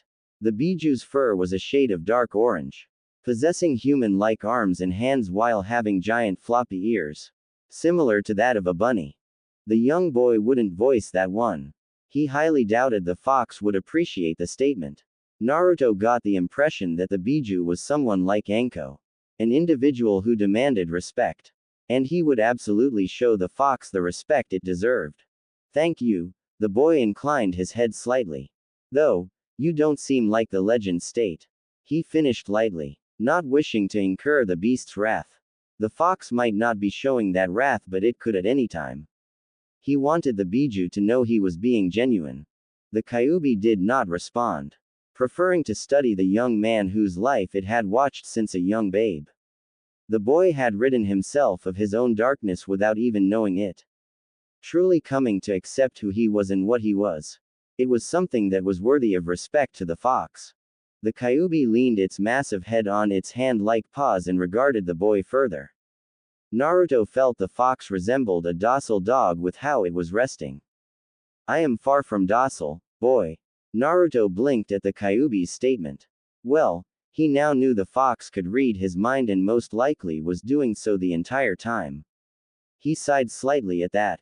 Well, it's not like I can hide my thoughts from you now. The statement was said with false exasperation. He decided to sit down since he didn't know how long this conversation would be. Not that he minded the Biju's company. The fox was pretty chill. He thought so at least. He crossed his legs while placing his hands on his knees with a small smile. The fox eyed the teen for a few moments before releasing an intake of breath and shut its eyes. The boy was tolerable. It helped that he was far different from his race. Several minutes passed with Naruto eventually relaxing in his position and closing his eyes. Growing used to the weight of the Biju's chakra. He assumed this was how everyone else felt when they were subjected to his own chakra. Irony at its finest. The anger I felt. I couldn't think straight. The boy spoke while keeping his eyes closed. Deciding to just speak his mind. I wanted to hurt everyone in that room. To crush them. To make them feel the pain that I had felt for so long. My entire life, I hated everyone. The boy started off hesitant but gained confidence the more he spoke. The fox didn't react, but it was listening. Choosing to remain silent. The boy may have stopped suppressing his emotions, but venting was always something that could calm a person. So much of my life I was subjected to abuse from this village. The loneliness was suffocating. I didn't think it was possible to be able to drown because of words. But that's how it felt. The boy sighed sadly as he gripped his knees tightly. He hadn't truly confided in anyone yet. He loved Anko like his mother, but he was scared. Scared of truly opening his heart to the woman. The same went for Tayuya. And their relationship was. The boy shook his head at that one. She'd never reject him and he knew it. But he was terrified of returning to that darkness. He had wanted to commit suicide at the tender age of 6. A young child. Choosing to end their existence rather than suffer. I wanted to take my own life when I was a child. A fucking child. His voice became hoarse. Cracking with raw emotion. The fox was frowned as the boy opened his heart. How could anyone think a young boy was a demon? I suffered here. Red chakra gathered in the air and moved like a tsunami as it writhed in the air. Similar to that of a cobra. Wanting to lash out at anything threatening it. The Kyuubi's eyes opened slightly. This fucking village. I hate it. But I also love it. The anger had simmered to a more of a bitter one. I'll always love my home. But I'll never forgive the people who treated me this way. Is it wrong that I think this way? The red chakra had calmed down significantly but remained in the chamber. Now more akin to a rattlesnake. The boy had tears running down his face. How long had it been since he had cried because of his childhood? How much suffering had the boy truly endured? The fox's eyes narrowed in sadness. Humans sickened the strongest Biju. It didn't understand how humans could treat their own kind with such hatred. Humans are disgusting creatures. There was nothing in this world that could change the beast's opinion. Despite what Hagoromo believed about humans, the fox knew the old man's perception of humans was completely unjustified. The Kyuubi didn't believe in Hagoromo's belief that humans could truly change. No, they would remain the same. Naruto was a rare case. Being a Sora's reincarnation only further solidified that fact. How the boy could go through such awful conditions and remain a good person was worthy of respect to the fox. The Tong teen had gone quiet. Having gotten what he needed off his chest. The occasional sniffle rang out, but he was no longer crying. The whiskered teen wiped at his eyes with the sleeve of his shirt. Kurama. Naruto's eyes blinked at the statement while he looked at the fox in confusion. Kurama. The Biju glanced at Naruto and nodded its head slightly. Kurama. My name. It's Kurama. Your mother, Mito Uzumaki, and one other were the only other individuals worthy of learning my name. You are the fourth. Naruto blinked at the Biju's statement. He was silent for several moments. A large grin formed on the boy's face before he jumped up with an excited grin. Really? Oh man. That's so cool. Wait. You said my mother. The boy sobered up at the question. Kurama didn't respond to the question at first. A story for another time. You have learned my name. That is all you get for now. The fox almost sounded annoyed if it wasn't for the eye roll that accompanied the statement. It looked absurd, but Naruto was still ecstatic. The fox trusted him enough with his name. He would prove he was worthy of it. Thank you, Kurama. I promise I'll prove to you that it was the right choice. The boy ended the statement with a rather stupid-looking thumbs up. Hey Kurama, how do I leave here? Not that I don't mind the company of you or anything, but Kurama knew exactly what the boy was getting at. The fox didn't understand why the boy and the redhead didn't just go ahead and mate. Humans were confusing and stupid. Your mate is awaiting you.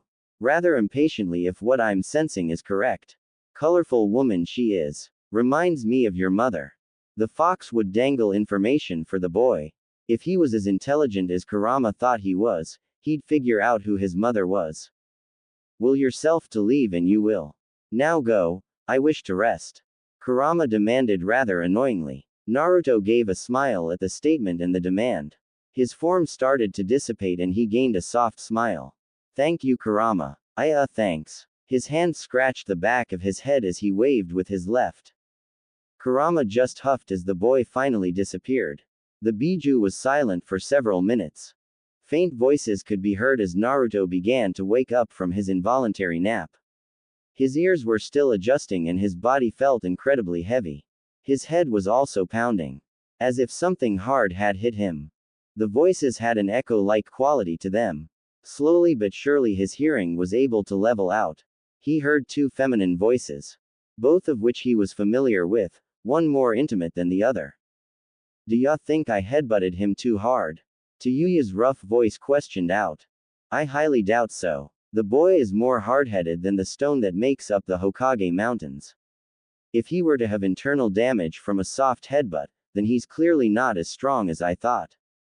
Kat's voice struck out shortly after, having an amused undertone to it. One which slightly annoyed Naruto. You're both loud and obnoxious.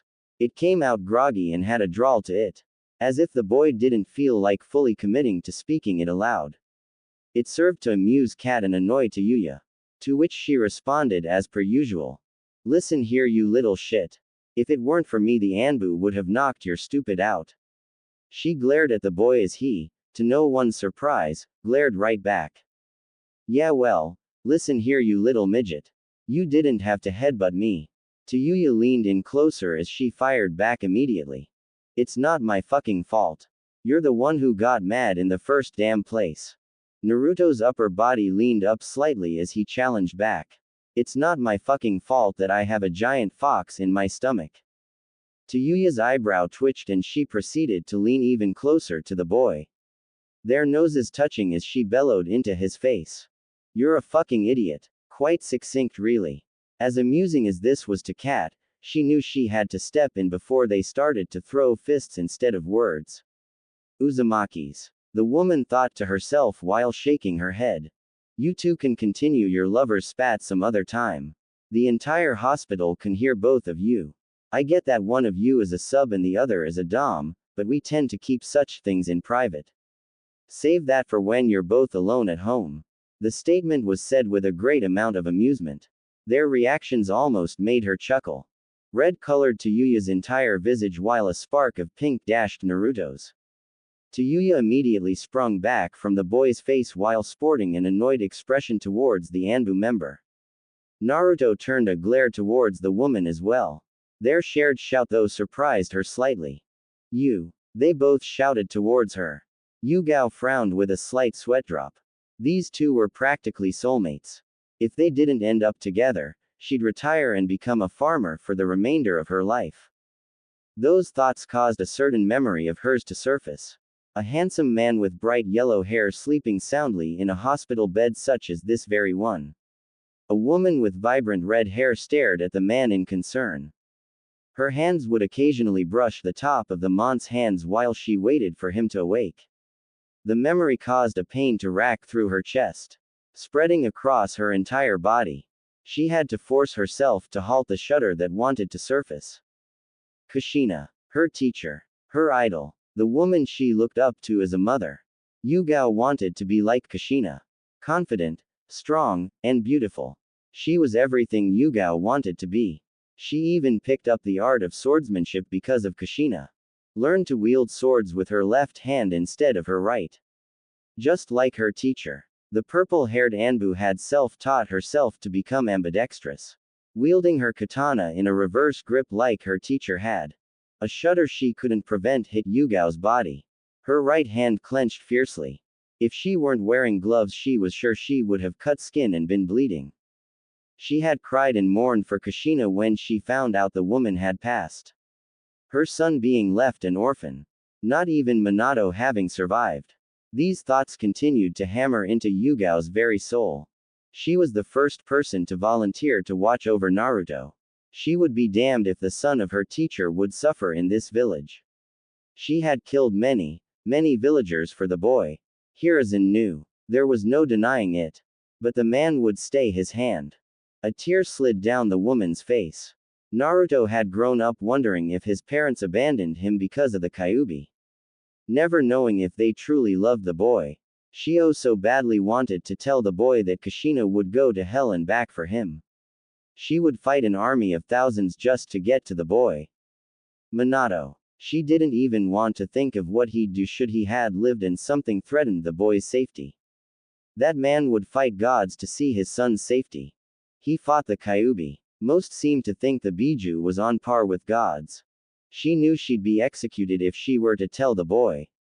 It was the law. Hiruzen may have let the killings go unanswered, but Yugao would not live to see the next day if she told the boy. But the boy deserved to know who they were. The purple-haired woman steeled her thoughts. She would die today. And she would die with a peaceful smile on her face, knowing she would bring Naruto happiness. Yugao was certain the boy had an inkling of who his parents were. Well, his father at least. But she could tell him. Confirm his suspicions. He'd finally, have the knowledge that those two loved him unconditionally. The woman reached for her mask so that the boy could memorize the face of the woman who had protected him his entire life for 14 years. To put a face to Cat. Her hands touched the porcelain plating of the mask as she prepared to introduce herself and inform the boy of his parents. Well, it looks like our little fox has finally woken up. A voice stopped her dead in her tracks. She knew exactly who was speaking. That lazy drawl. Her hand still on her mask, her eyes snapped to the doorway. Leaning against it was none other than Kakashi Hatake. Her old Anbu captain and Minato's student. His visible ebony eye fixated directly on hers. He had the attention of both Tayuya and Naruto, but he was looking directly at her. She knew the look. She knew exactly what he was doing. He didn't want her to throw away her life. Her other hand clenched so hard that she actually did manage to draw blood. Kakashi had a sad look in his visible eye as he gazed at Yugao. He knew the woman wanted to tell Naruto. He remembered this exact scene. Having walked in on Minato sleeping while Kushina sat nearby. He could tell why the woman wanted to tell the boy. Kakashi also believed the boy was deserving of knowing who his parents were. But he wouldn't let Yugao throw her life away. Kushina nor Minato would want this. Yugao wasn't privy to the knowledge that Kakashi possessed regarding Naruto's parentage. It's not that the third Hokage forbade it because he felt the need to do so. It was because Minato himself forbade the knowledge. Despite how intelligent Kakashi was, he could never understand why his sensei would feel the need to do so. The third Hokage knew, but it's not like he would reveal it to Kakashi. He merely stated that it was Minato's doing, and until time presented itself would Naruto remain to be ignorant of his parents. Kakashi thought that sentiment was bullshit. If it was due to assassination attempts, they'd never get within 50 feet of the boy. Yugao was a hawk, a censor, and an incredibly diverse fighter. She was known for her talent with a sword, but she was deadly with mostly anything. I want to do this. Cat voice came out calm and collected despite her inner turmoil. Naruto glanced at the man who seemed so familiar to Dog and then to Cat. She was happy yet scared. But why would that be? He could also feel sadness and regret directed towards him. What did she regret? He was still a little groggy, but he'd know if Cat had done something that would garner the emotions. She had always protected him. He didn't understand. Tayuya's eyes narrowed at both of the shinobi in the room. Her sensing abilities may not be as powerful as Naruto's, but she could practically taste the tenseness that hung in the room. It had to deal with Naruto. The way the whiskered teen's eyes shined with recognition towards the lanky man meant that this was one of his old watchers. It had to be. The way that Kat responded to the man only proved it. This man was in some way her superior at one time. And considering the woman was an Anbu captain meant this was her previous captain.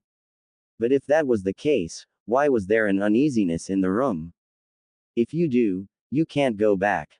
The one-eyed Mont's voice responded to Kat. He pushed his body off the doorway and took a single step into the room. He had blocked the entrance. The only other being the open window behind Yugao. Yugao glanced towards the windows. She could sense them. 15 other Anbu members waiting. Watching. She wasn't a fool. She knew what would happen should she take this mask off. They'd all give her the time to tell Naruto who his parents were. But after that, they'd all strike. Even Kakashi. She was absolutely confident that she could deal with the 15 members behind her. It was the monster that was in front of her that scared her. She knew how strong Kakashi was. He was an S-rank shinobi for a reason. She wouldn't last 5 minutes against the man. But this was all assuming that the purple-haired woman would fight back. No, she'd say what she needed to say and bend the knee.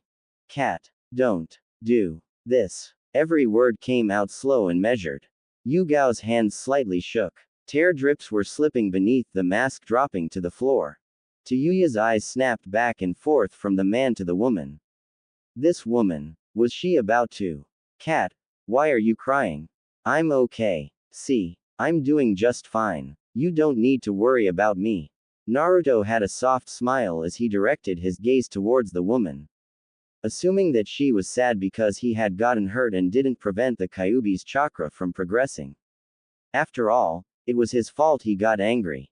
There was a very long silence after Naruto's statement. Yugao's shoulders shook as a few more tears dropped from her mask before she took her hand off her mask, leaving the cat-themed mask on. Her masked visage turned towards Naruto's and stared for a few seconds. Naruto's smile stretched larger when the woman gazed at him. Yugao's head dipped once and with that gesture, she disappeared with a body flicker.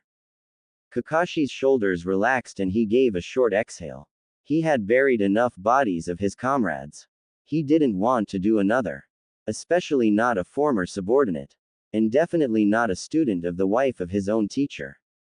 Kakashi directed his vision towards Naruto and Tayuya only to blink and furrow his eyebrows at what he saw. Naruto was staring at the spot that Yugao had been standing in with a frown and eyes narrowed in sadness. He had sensed the pain in her heart. She was hurting so much. It was almost overbearing to the teen. She was ready to die, wasn't she?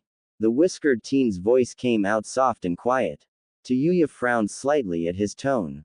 That woman was indeed ready to die. For what? The redhead had no clue. But it had been something regarding Naruto. She wasn't as talented with sensing emotions as her cousin, but even she could see the wave of sadness being projected from the woman. Kakashi's hands found their way into his pockets. He stared at where Kat had been standing and sighed. You are correct, Naruto. She was. For what reason? I cannot tell you. I am forbidden by law to do so. The statement was said with such ease. As if it had been rehearsed hundreds of times. It wouldn't be far off from the truth. The former Anbu captain had gone over a plethora of things he could say to his sensei's son. He would eventually be placed on Team 7 along with Sasuke and Tayuya. Kakashi knew the reasons. Didn't care as long as he got to teach Mini Minato and Mini Kushina. Aren't you Kakashi Hatake? The asshole who knows 1000 jutsus or whatever? Despite how rude that question was, Kakashi couldn't help but smile slightly at it. Tayuya was a lot like Kushina. While Kushina wasn't as crass as Tayuya was, she still had her moments. They both shared tempers though. Maybe all Uzumaki women had short tempers. Tsunade was quick to jump to destruction and Mito was said to stomp on Hashira when he annoyed her. That's 4 quarters. Yeah, they were just violent. He gave his signature eye smile at the duo. The one and only. Now, let's talk break. Sasuke stood with his arms crossed watching his mother spar with his brother and cousin. Spar was a light term. They were blitzing all over the field and the occasional fire jutsu would ring out, scorching the field and causing smoke to fog the area. His Sharingan was activated, revealing the pair of two tomos swirling slowly. Next to him sitting on the ground was Shisui's younger sister Rei, which he had an infatuation with. Her hair was disheveled similar to Shisui's. Long ebony tresses flowed down her back with no discernible pattern. She had a bang that hung below her left eye. Rei shared the same unique eyelashes that her brother possessed. Her eyes were more slanted than her brother's, reminiscing to that of a feline. A beauty indeed. She too had her Sharingan active, watching the fight, though she only passed a single pair of tomos rather than two. She glanced towards Sasuke and pulled a knee up to her chest and hung her right arm over it. "Hey Sasuke." Her voice was gentle and soft. She was different from many of the Uchihas that resided in the clan. Soft-spoken and kind. Both her and Shisui shared their kindness, but other than that they were completely different from each other. The male turned his attention to his crush. "Yeah." She didn't reply at first, pursing her lips as she thought of what to say. "About Naruto. That chakra. He's." Sasuke's full attention now on her, she stuttered slightly. The boy in front of her was slightly intimidating, but she knew he didn't mean to be so. He was actually very sweet. Well, to her at least. She thought so anyway. He's different." Sasuke nodded at that and gestured for her to continue, patiently waiting for her to continue, neither noticing that the spar in the background had ceased. His chakra was red, and he had slitted eyes. She slightly frowned before continuing. "He's the Kyuubi's jailer, isn't he?" She turned her gaze completely on him. The villagers always disrespect him, but he never had done anything wrong. The girl's fists tightened in anger. She hated rude people and bullies. It's why she was so confrontational with the other members of the Uchiha clan. They were always so rude to others. It annoyed her so much. Sasuke looked down at the ground at her response. He was glad that she wasn't judging Naruto for it, but it still saddened the raven-haired male. Naruto carried such an enormous burden. It was unfair to the boy, but nothing could be done about it. Sure, the chakra had frightened him, but the feel of the chakra wasn't necessarily evil. Angry, yes, but evil? No. Sasuke sighed as he nodded his head.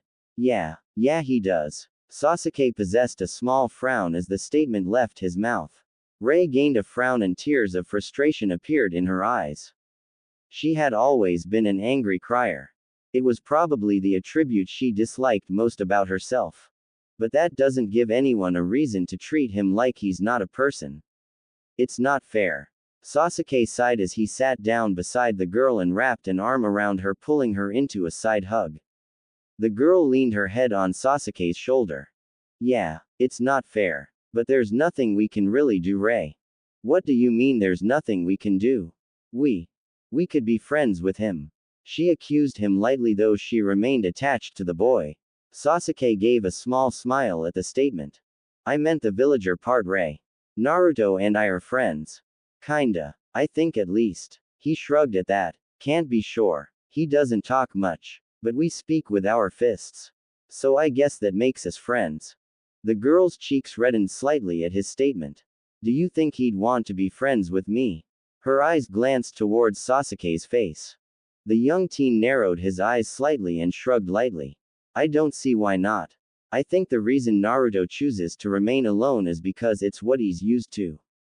Rei furrowed her eyebrows at his statement, slifhtly confused.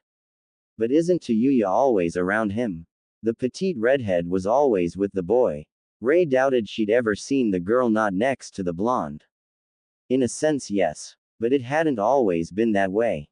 Tayuya came into Naruto's life when he was older. At least that's what my mother and Itachi always said. He had been alone mostly up until that point.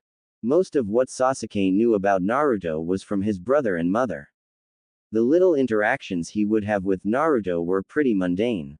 But that was probably due to the fact that Sasuke didn't know how to approach the blonde. He'd figure it out eventually. Maybe they'd be on the same genin team. I'm glad to see you two thinking rationally about Naruto's situation. It gives me hope that the future of Konoha will thrive under this generation. Makoto's voice rang out to the two young Uchihas, their heads both turning to see the three older Uchiha staring at them. How long were you listening to us? Sasuke hadn't even noticed that their spar concluded. They all seemed perfectly fine. Except for the slight singe markings on their clothing, you wouldn't believe they had been chucking A-rank jutsus at each other for the last 2 hours. Shisui gained an easy smile at his cousin's question. Since you started it. So baby sister. What's this with you and wanting to be friends with Whiskers? Thought you wanted to marry Sass. The man was cut off as Ray leapt at the man, knocking him down to the ground and covering his mouth. Shut up, Shutup. Her entire face was crimson as she struggled to hold her brother down. She was fully aware of the fact that her older brother was letting this happen. His shoulders were shaking with mirth as he tried to contain his laughter. Itachi had an amused smile adorned on his face while Makoto smiled softly. Sasuke was slightly surprised at the statement and reaction. Before it could go any further, Itachi decided to step in. The Reaper of the Uchiha clan gently tugged the young girl off of his best friend and gave her a pat on the head. Ray pouted at the gesture before being poked by Itachi's middle and index finger on her forehead. He had a soft smile on his face whilst doing so. It was something that Itachi had always done. Shisui had even started doing so as well. She didn't fully understand the gesture, but she was sure it wasn't anything negative. He did it to Sasuke the most. Ray had even seen him do it to his mother when she was stressed out over a situation. It had calmed her down significantly and she seemed more at peace. Did he have the magic touch? The golden question. Anyway, come you two. Makoto gestured with her right hand as she started to walk out of the clearing. The woman had a grace that beheld confidence.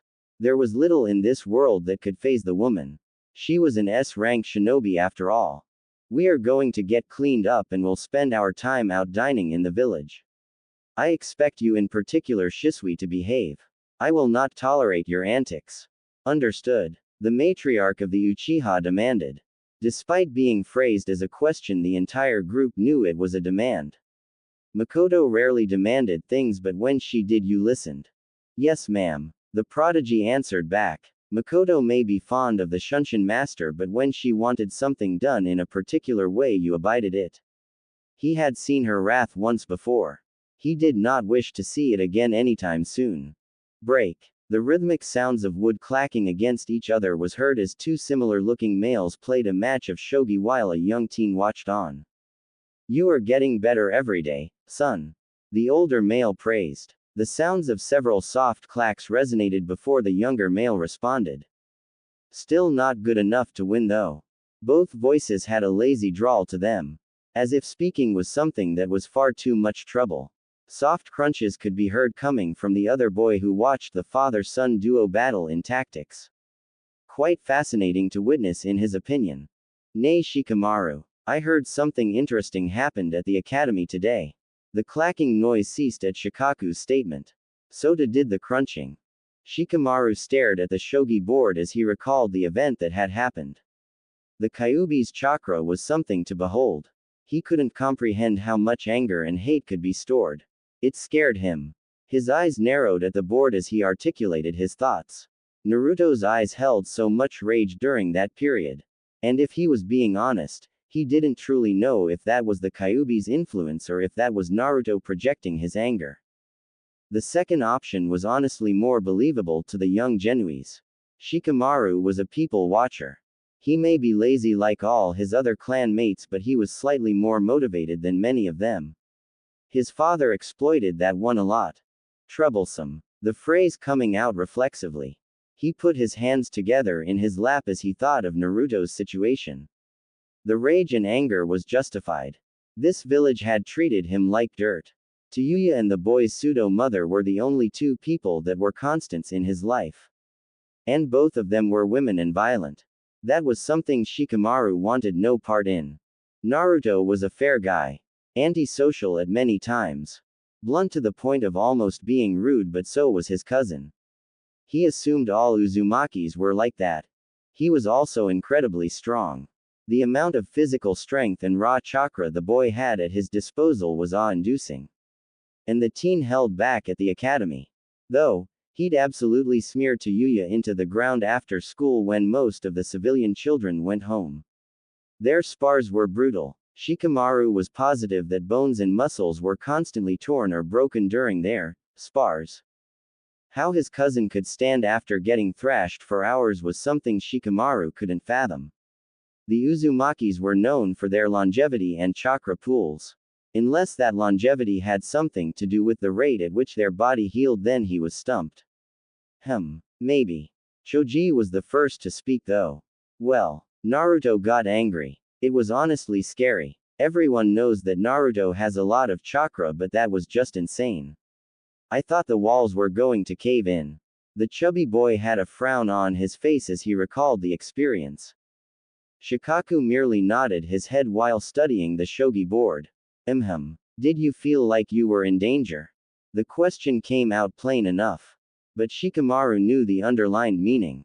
Not necessarily. But I didn't feel exactly safe either. Come to think about it, Choji had only really felt anger. Naruto was angry, but his facial expression didn't match.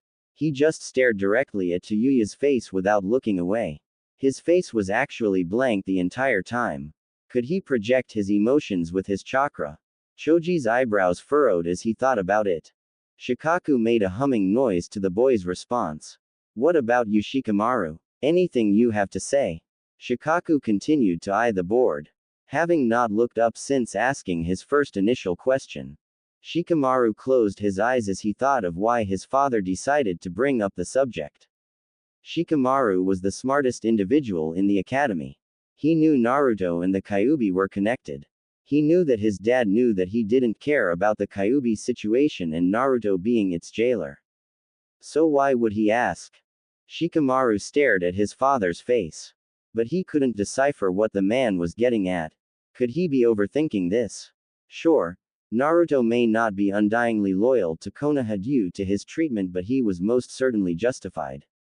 His answer a few days ago regarding becoming a shinobi was questionable. But the Genoese doubted that Naruto would go rogue when he did become a ninja for Konoha. He loved Tayuya and his mother too much to do so. It didn't help that the village would have a hand on Tayuya's and Anko's throat should that happen. But it also meant that Naruto would release the Kyuubi should that happen. Which meant that Naruto held a considerable amount of power in this village, relatively speaking. Shikamaru furrowed his eyebrows as an extremely concentrated look appeared on his face. Shikaku's smile of pride went unnoticed. While this village didn't particularly need the Kyuubi's power to be successful, it was an incredible boost. Should Naruto leave, Konoha would lose an incredibly gifted shinobi and the Kyuubi.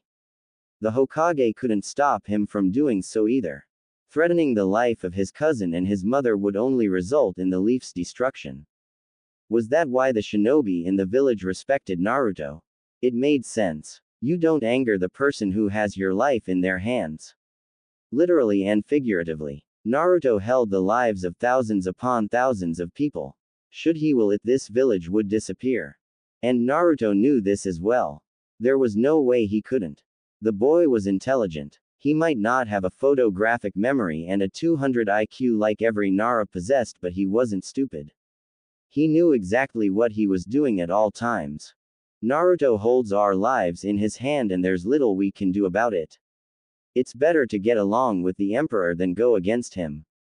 Shikamaru opened his eyes as he responded. Shikaku gave a smirk at his son's statement. While Choji may not understand what he was referring to, his son did. Naruto wasn't a threat to Konoha until Konoha was a threat to him. Good. You understand. Also, checkmate. Shikamaru's sigh of frustration made Shikaku's smirk grow larger. Break. The outdoors always calmed her mind when she had a lot to think about. Nature, flowers, trees, fresh air. It was always so relaxing. Most of the others at the academy seemed to think she was more of a civilian than a shinobi. The girl rolled her eyes at that. There was nothing wrong with wanting to look and feel good. It's not like she ever shirked her training. She wasn't the strongest in her class, but she wasn't weak. There were some monster prodigies that resided in the class. The Uzumaki duo and the two Sharingan-wielding Uchihas came to mind.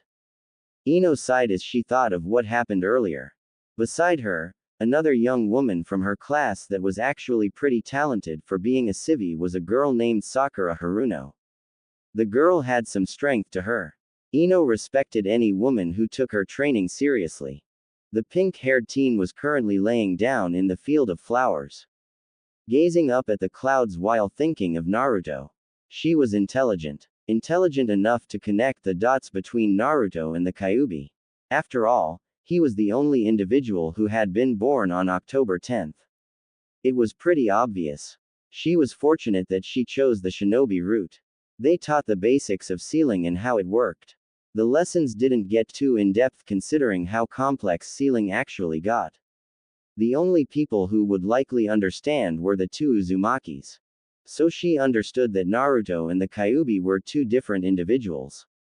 It wasn't that complicated either. Naruto was a singular entity and so was the Kyuubi.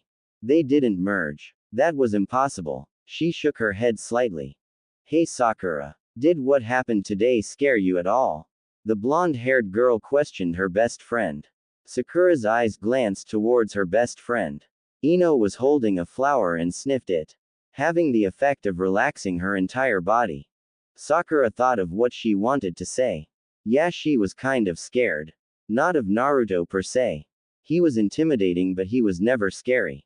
When sparring in the academy unless you were Sasuke, Tayuya, Kiba or Rei, he went easy on you. Considering those four were incredibly skilled in close quarters combat, she was grateful for that. The teen was strong as. She sighed as she responded. A little bit. But I wasn't scared of Naruto. It was definitely the chakra that got me. Naruto has always been intimidating but I never felt like I was in danger around him. She shrugged lightly at that. What about you? Ino didn't respond immediately, which slightly surprised the Pinkett. Ino wouldn't have asked the question if she didn't already have an answer to the question. She turned her head towards the girl. Honestly, I thought it was kinda hot. The young Yamanaka responded with a shrug of her shoulders. It was admitted with no shame. It both surprised and didn't surprise Sakura. You are unbelievable. Sakura's voice was as plain as Sai's personality. He didn't have one. That was saying something. Ino didn't seem to care. Which wasn't surprising really. I don't know. There's something intoxicating about it. It's not like I want to get raped or anything. But being at the mercy of a man who's stronger than you in every aspect is pretty hot to me. She wasn't ashamed of saying it. The teen obviously meant for it to be in private and controlled environments. Like she stated, she didn't want to be touched against her will or anything. Sakura could understand that, but it wasn't really her kink. She shook her head at her best friend's comment with a smile. Tayuya would wring your neck if she heard what you said. The young teen had a small smile on her face which proceeded into full-blown laughter after all the color drained from Ino's face. Yeah, I'm good. Naruto's hot as hell but I like living. The young heiress joined Sakura in laughter. Break. A dog barking resonated in the background of an enclosed training area. A young male with an above-average-sized nin dog lay beside each other looking up into the clouds. After a small amount of time the boy with red tattoos on his face asked his companion a question. Are foxes considered canin's Akamaru? Kiba questioned towards his brother in arms. The dog responded with a low bark and a few yips. The tattooed teen then nodded his head at his partner's words. Yeah, I agree buddy. The usually boisterous teen was surprisingly mellow today. I wonder if he can smell and hear as good as us. The dog responded with a questioningly growl. He's a cool dude. I got no beef with him. The simple life of a simple man with his simple dog. Not that complicated. Break. The sound of flesh impacting flesh could be heard as two females traded blows. Both women had pale white eyes and long dark hair. One being navy blue and the other a light brown. They were very similar in appearance, the only real difference being their hairstyles and the shape of their chins. The two women exchanged a flurry of blows before the older female punished her younger sister for overstepping. striking out with her leg and impacting across the younger girl's temple. She slammed hard on the ground in a daze. The older female didn't advance. She relaxed her stance as her younger sister struggled to get up, still slightly dazed from the kick. You are progressing far quicker than I was at your age, Hanabi. The woman had a soft smile as she helped the girl to her feet to balance her. The brunette wobbled slightly as she put a hand to her temple. Geez. You didn't have to be so brutal, Hina. The girl gave a low groan afterwards. Hinata smiled at her adorable little sister. I have to be brutal. Otherwise you won't learn. If I baby you here, how will you grow outside? I do not wish to see you 6 feet below the ground like mother. Hanabi flinched slightly at the statement and looked down to the ground. The older sister gently led her younger sister to rest on the benches that surrounded one of the many training grounds in the compound. Nearby, a tall man with similar features to the young woman watched silently.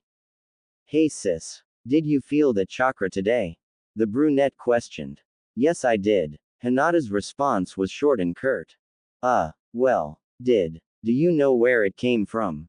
Hanabi questioned far more hesitantly. The older sister glanced towards her and then closed her eyes. Naruto Uzumaki. An interesting young man. She was obsessed with the boy. Not in the romantic way or anything. But she wanted to surpass him. He was strong. Oh, so very strong. He was an aspiration to the pale-eyed heiress. She went through hours upon hours of bone-breaking and muscle-tearing training sessions to one day stand above the boy. Why? She didn't truly know. Maybe she was projecting her father onto Naruto. She hated Hiashi. Her sister knew it and the man himself knew it. Naruto was nothing like Hiashi though. The two couldn't be more different. The only thing they had in common was that they were strong. She had wanted to be strong. The anger towards her father providing the necessary fuel to keep her going. She didn't dislike Naruto at all. Him being the Kyuubi's container only made her want to surpass him even more. An unhealthy obsession she had, but it is what it is. The man had turned his frustrations on his daughters after his brother and wife perished. He became cold and hateful. She wanted to tear his eyes out and fish out his organs with her bare hands. The young woman took a deep breath before calming herself down. She knew she was exuding her chakra. It would only serve to scare Hanabi further. No, she would be the mother Hanabi didn't have. It came from a very powerful boy in my class. His name is Naruto Uzumaki. He is the strongest student in the academy. He is most likely stronger than many of our active duty chunin. The response was soft and delicate. It worked as Hanabi's shoulders relaxed. Wow, that's cool. The girl had a smile on her face as she responded to her big sister's proclamation. Do you think he'd give me some pointers? The 12-year-old girl was practically bouncing in excitement. Hinata gave a melodious laugh at her sister. You will have to ask him yourself. He is a very busy man. She smiled as her sister slightly deflated. The young girl had a slight confidence issue. It wasn't anything major, but she was shy when meeting new people. Well, okay. She sighed as her big sister booped her on her nose. Hinata received a pout from the young girl. Get up. We go again. I want you to give me everything you got. I will only defend. She immediately dropped to the Hyuga's prized fighting stance awaiting Hanabi's charge. The girl gave a huge grin and proceeded to pounce at her sister. Break. Father. It is logical to be scared of what Naruto Uzumaki is capable of should he get angry, correct? A young man that wore black sunglasses with heavy apparel asked an older male with similar features and clothing. It is indeed logical. Why? Because the boy is strong and harbors a great burden that not even the combined forces of Konoha could defeat. Shibi responded to Shino. The young male nodded his head slightly at his father's response. Highly logical indeed. Shino concluded that Naruto was an enigma and further surveillance would yield more progressive results. After all, one needed to think with rational thought when dealing with any situation.